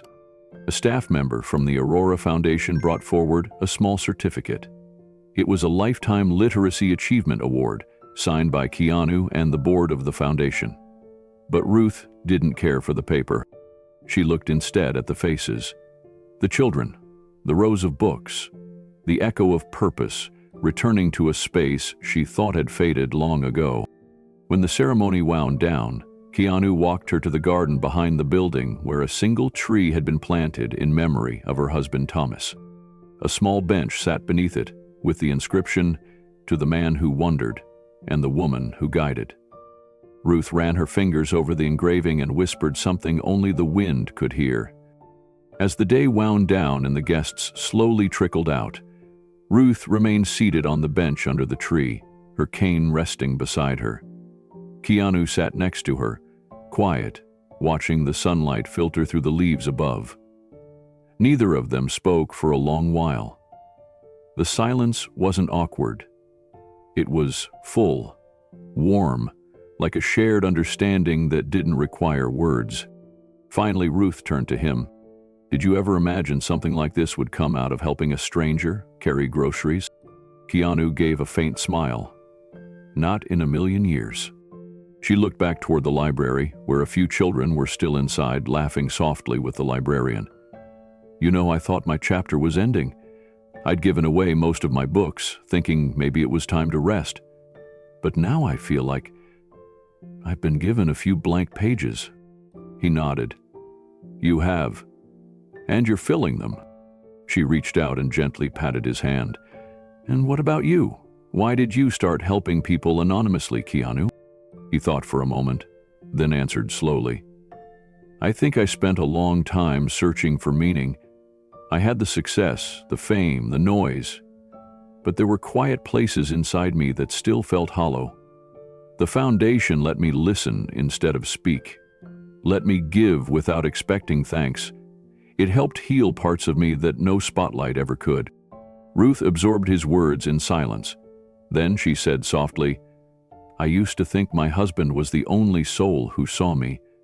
But these letters, writing them each month, even if I never knew who you were, it made me feel like I was still part of the world." Keanu turned to her, eyes glistening. "You were never out of it. You gave more than you knew, and you still do." Just then, Gatsby the cat strolled from behind a hedge and leapt lightly onto Ruth's lap, curling up as if he belonged in that very moment. She laughed through her tears and stroked the cat gently. Keanu looked at the tree, the plaque, the library windows glowing in the twilight. "You once said this house was too quiet." She nodded. "Still feel that way?" he asked. She smiled. "Not anymore. I think I was just waiting for the right story to come along." He chuckled softly. "Turns out we were both in the same story all along, just reading different chapters." As the wind rustled the leaves above them, a few children came running out, waving goodbye. One girl stopped, holding up a handmade thank you card. Ruth opened it and found a crayon drawing of her reading to the kids beneath a giant tree. Underneath, in shaky handwriting, it read, "Thank you for making books feel like magic." Ruth's hand trembled as she held it. She looked at Keanu. "You helped carry groceries, and now we're carrying dreams." He stood, offering her his arm once more. "No," he said gently. "You've been carrying them all along. I'm just here to walk beside you." They turned back toward the library, the sun dipping low behind them, casting long shadows. Two lives connected not by design, but by the simple grace of kindness. The seasons shifted slowly, as if time itself was reluctant to move on. Summer faded into a crisp autumn, then winter curled its fingers around Maplewood Drive. Ruth, once so lively on her porch with her watering can and warm banana bread, began to move more slowly. The stories for the neighborhood children became shorter, her walks around the block less frequent. Keanu noticed it, though she rarely admitted anything. He made sure to visit often, sometimes staying for hours with no agenda, just talking, listening, or simply sitting beside her in silence. She would never complain. When he asked how she was feeling, her responses were always gentle. "I'm fine, love. Just a bit tired today. I think Gatsby's getting older faster than I am." But he could see the change. Her laugh was softer, her voice more airy. The sparkle in her eyes remained, but it flickered between longer stretches of rest, and though she never asked for anything, Keanu made sure her home was always warm, her pantry full, and her favorite chamomile tea stocked on the shelf. Every morning he'd send a short message or drop by with something simple, a new book, fresh fruit, a hand-delivered letter of his own. She read them all. One morning in early spring, the rain began to fall gently across the city. The skies were a heavy gray, the kind that seemed to press on rooftops and blur window panes. Keanu had planned to stop by Ruth's house later that afternoon, but as he sat at his kitchen table, something in him stirred, an unease he couldn't shake. He arrived earlier than usual. Her porch light was still on, though the morning had fully broken. He knocked softly. No answer. He knocked again, then slowly opened the door. Gatsby meowed from his spot on the windowsill, tail flicking, unusually quiet. Keanu walked into the living room where everything was still. On the small table by her chair sat a folded quilt, her reading glasses, and a book of poetry with a dried maple leaf tucked inside. The tea kettle was untouched on the stove. He found her in her bed, peacefully lying beneath the same quilt he had seen 100 times draped across her lap. Her face was calm, almost smiling.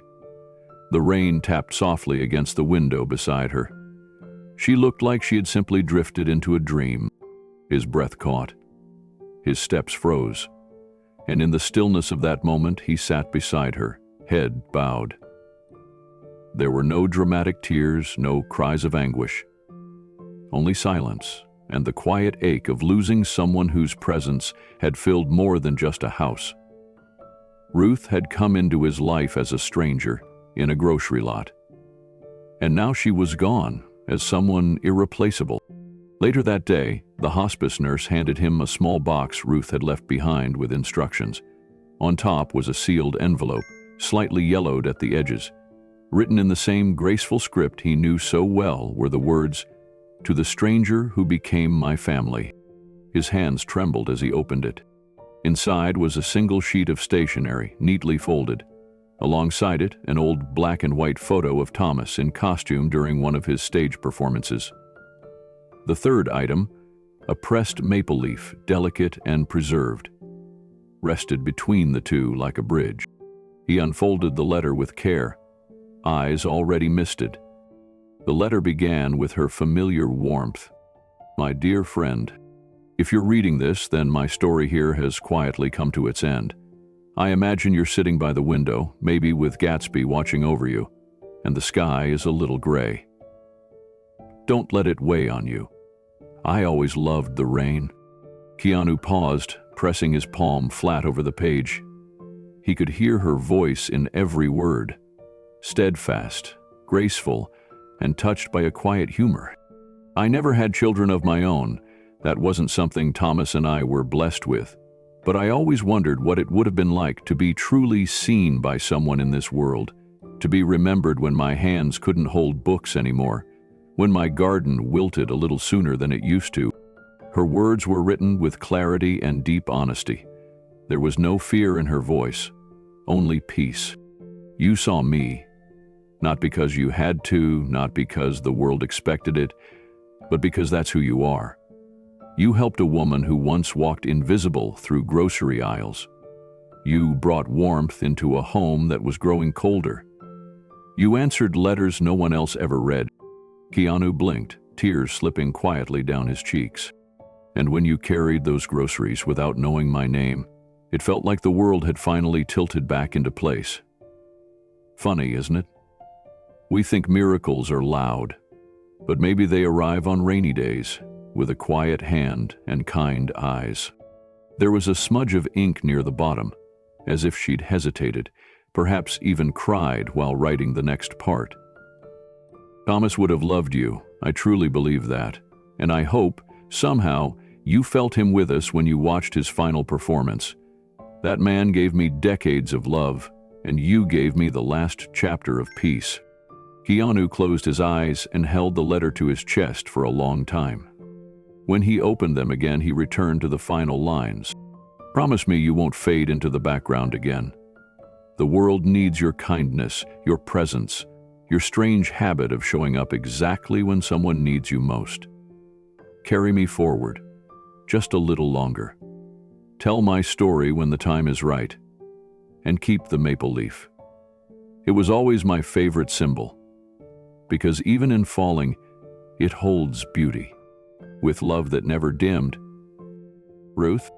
Keanu folded the letter carefully and placed it back inside the envelope. The photo of Thomas still rested in his hand. For a long time, he sat in the quiet living room where their lives had intersected. Then he tucked the envelope into his coat, stood and glanced one last time at the quilt, the books, and the space that had become something sacred. The small chapel was quiet except for the soft rustle of coats and tissues and the occasional creak of a pew as someone adjusted their seat. Outside, a light mist hung in the air, blurring the stained glass windows with a gentle gray. Inside, every detail was simple and meaningful, just as Ruth would have liked. At the front of the room, a single framed photo sat beside a modest bouquet of wildflowers. Ruth's smiling face beamed from the frame, captured on a sunny day in front of her porch, holding a tray of freshly baked bread. Next to it, on a cloth-draped pedestal, stood a candle, unlit, waiting. Keanu sat quietly near the front. He wore a plain black suit, no entourage, no spotlight. Just a man saying goodbye to someone who had changed him forever. He stood when it was time. With steady steps, he approached the lectern. The chapel stilled. Most of the people there didn't know who he truly was to Ruth. They recognized him, of course, but what he meant in her final years was something sacred, something quiet. Just like Ruth herself. He unfolded the letter she'd left him. For a moment, he stared at the first line, trying to keep his voice steady. Keanu once wrote, Keanu began, that kindness is the only wealth worth giving. He paused. The room held its breath. Really gave it, freely, often, with handwritten letters that reminded a stranger he wasn't alone, with story times that brought tired kids back to life, with a banana bread recipe that I swear could fix almost anything. A soft chuckle rose from the front row. Some nodded, recognizing the warmth he described. I didn't meet Ruth the way most people meet, he continued. We didn't become friends through introductions or planned encounters. I carried her groceries one afternoon. That's all it took. The rest unfolded like a story I didn't know I needed to be part of. He looked down again at the folded letter. She told me that her late husband gave her a lifetime of love, and that somehow I gave her peace in the final chapter. But truthfully, it was she who gave that peace to me. When I was losing track of what mattered, her letters brought me back. Keanu stepped aside briefly and picked up the candle. He walked to the portrait beside the wildflowers and struck a match. As the flame caught, he whispered just loud enough for the front rows to hear, "For Ruth." The candlelight flickered against her photo. A ripple of emotion moved through the guests, some wiping tears, others simply bowing their heads in quiet reverence. Then, from the middle row, a small voice broke the silence. A boy, maybe 7 or 8, leaned toward his mother and said with the sincerity only children possess, "She said Keanu was her best surprise." Keanu heard it. His lips curled softly into a smile, his eyes welling again. He didn't turn around. He just stood there, watching the flame dance gently beside her smiling face. After the service, the guests slowly made their way to the reception hall beside the chapel. It was quiet at first, the kind of hush that follows real loss. Gentle, respectful, heavy with memories. There were photo boards set up along the back wall, arranged carefully with moments from Ruth's long life, library readings with children gathered at her feet, handwritten letters displayed behind glass. Keanu walked the room silently, hands folded in front of him. He paused at a photo of Ruth and Thomas standing in front of their old stage company's playhouse. They were young in the picture, vibrant and bright-eyed. He lingered there longer than he expected, thinking again of that night in Toronto when a teenage version of himself sat in the second row and watched Thomas bring a forgotten character to life. Across the room, an older woman approached. Her name was Marlene, a former colleague of Ruth's from the library. She gently placed a hand on Keanu's shoulder. "Him always spoke about a mystery donor," Marlene said softly. "None of us ever knew who it was, but it gave her something to believe in, a sense that goodness still lived in the world." Keanu looked at her and nodded. She gave far more than she received. Marlene smiled and motioned to the reading table at the far side of the room. Children were seated there now, crayons and picture books scattered in front of them. A young volunteer was guiding them through a gentle reading exercise. In the center of the table sat a small wooden sign that read, "Ruth's Story Corner. Everyone has a chapter that matters." Keanu's chest tightened. He watched one of the kids, a little girl with curly hair and oversized glasses, pick up a book and flip through the pages. She turned to the boy beside her and said, "Miss Ruth used to say if you can read a story, you can write your own." Another wave of quiet emotion rose in Keanu. He took a seat near the back of the room where the light was dimmer. He needed a moment. Not as an actor, not as a public figure, but as a man, trying to process the unexpected love and grief stitched into his heart by a woman who once called him a stranger. Beside him on the seat was the envelope Ruth had left behind. He had already read it twice. But now he reached into his coat and pulled something from his inside pocket, a folded piece of paper he'd written the night before. It was a short letter, just a few lines, but he would leave it at her gravesite later that day. He unfolded it now and read it silently. "Thank you for seeing me before I knew who I was to you, for writing without knowing where your words would land. They landed in my life, and they never left." As Keanu stepped outside into the soft afternoon light, he looked up at the sky and smiled faintly. Somewhere, somehow, he believed Ruth was watching. Her kindness had echoed far beyond letters and books. It had rewritten a piece of his heart and reminded him what quiet love truly meant. The morning sun filtered gently through the windows of the neighborhood library, casting soft light on the new exhibit being installed in the back reading room. Volunteers moved slowly, carefully placing each item inside custom-made glass cases. Items that were never meant to be famous, but now held meaning far beyond their paper and ink. Ruth Hamilton's letters, bound together in soft archival folders, lay open for the world to see. Her handwriting danced across yellowed pages, still neat and purposeful, with words filled with gratitude, reflection, and a quiet courage that made visitors pause. Pratt's pages were tear-streaked. Others included sketches in the margins, doodles of maple leaves, open books, or a small heart. These were never written for attention. They were just her way of saying thank you. Keanu stood nearby, quietly watching the final touches being made to the exhibit. A title plaque had just been installed. "Ordinary Grace, the Letters of Ruth Hamilton." He had insisted on the name. Ruth never called herself remarkable, but to him, her grace was anything but ordinary. In another case were items from her late husband Thomas's life. Playbills from community theater productions, notes from rehearsals, and the VHS tape of his final performance. Ruth had kept everything, and now, Instead of gathering dust in her modest living room, they were displayed with honor.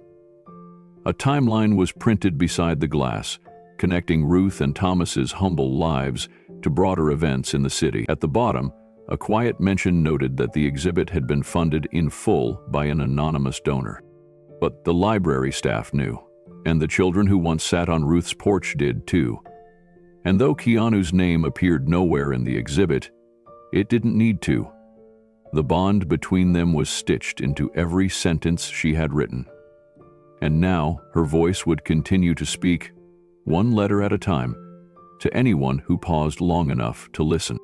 Visitors began arriving as word of the exhibit spread across the city. A young woman lingered over a letter describing Ruth's battle with loneliness during the height of the pandemic, tears silently rolling down her cheeks. A teenage boy pointed out the drawing of a tree in the corner of a page to his mother, whispering, "She really loved nature, huh?" An older man in a tattered coat stood for almost an hour reading a letter about hope, as if absorbing every word into his soul. Keanu moved quietly through the room, unnoticed by most. He didn't speak, didn't pose, didn't want attention. He simply stood before one particular letter mounted in its own frame, the one she had never mailed. Her goodbye, written when she thought her time was running out. He had read it before, alone in her house after she'd passed. But seeing it here, open to the world, brought the weight of it back to his chest. He touched the glass gently. Then he turned and made his way toward the final letter in the collection, the one she'd written just for him. It was displayed in a smaller case set slightly apart, with a sign that read, "Personal correspondence with permission."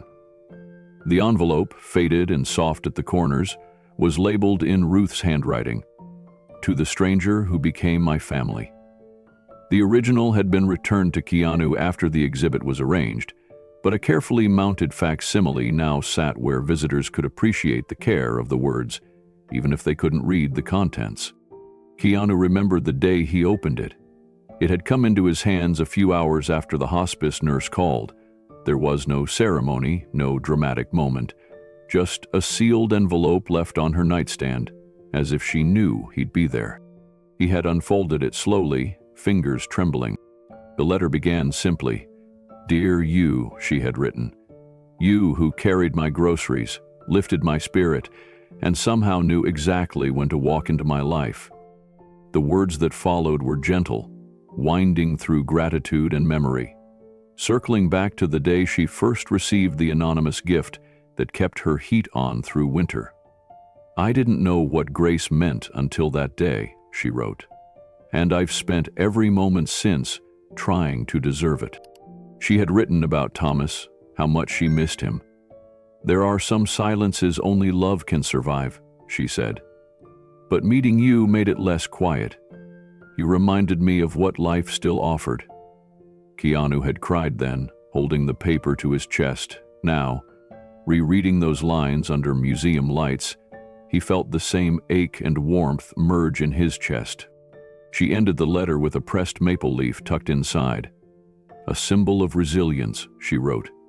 "They fall, but never stop being beautiful." That leaf was now preserved in a separate shadow box in the exhibit, framed in linen and backlit subtly. Visitors often leaned in to admire it, unaware of how fragile it truly was. Just like Ruth had been. As Keanu stood there, a librarian approached him quietly. She was a soft-spoken woman in her 40s, wearing a pin that read, "Ruth's Corner, Staff Support." She nodded gently, as if understanding the weight of what he was carrying. "We've had dozens of letters come in this week," she said. "People writing to Ruth, as if she's still listening." Keanu blinked back emotion. "Maybe she is." The librarian handed him a small bundle of those letters tied with a string. "We'll keep them, all of them. She inspired something we don't want to lose." He accepted them with both hands, nodding once. Then he turned back to the glass, looking once more at Ruth's handwriting. He traced it in the air, not touching the glass, just following the flow of her words. He then took a folded letter of his own from his coat pocket. He had written it the night before, not for display, not for anyone but her. He knelt, quietly placed it beneath the exhibit, then stood. The next morning, Keanu returned to the library one final time. The exhibit had been open for a week now, and the foot traffic had tripled. But this time, he didn't go to the display cases. Instead, he walked toward the back of the children's reading area, where a new mural had been painted on the wall. It featured an open book with rays of light spilling from its pages. Beneath it, Ruth's favorite quote was hand-lettered in careful script. "Kindness is the only wealth worth giving."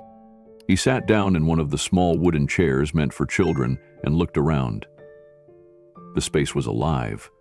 Laughter echoed from a group of kids sitting cross-legged on a rug, flipping through picture books. A teen volunteer was helping an elderly man navigate the new touchscreen reading station. Ruth's spirit was everywhere. And yet it was quiet enough inside Keanu's thoughts to finally let something rise. He thought of the day he had met her, a plastic grocery bag, a rain-soaked sidewalk, a kind smile that expected nothing in return. He had been the one helping her carry her groceries, or so he thought. But as the months passed, it had become clear.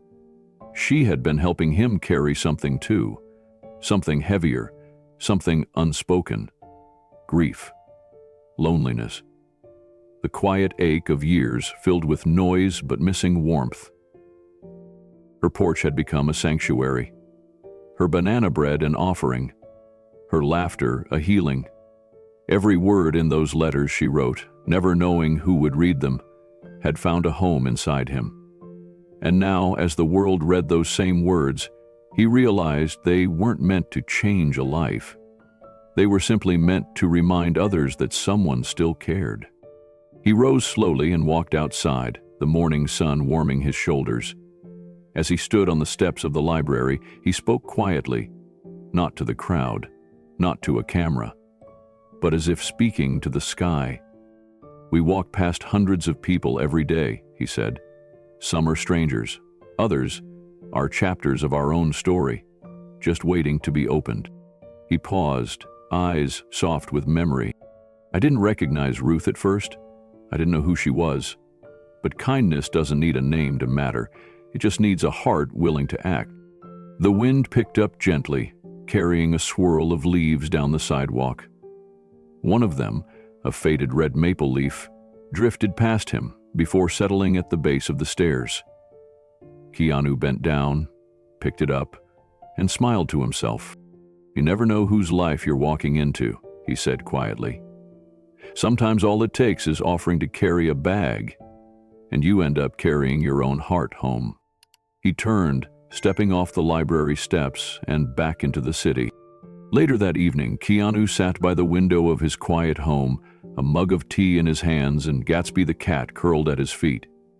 He had adopted the cat shortly after Ruth passed, keeping the only living part of her routine alive.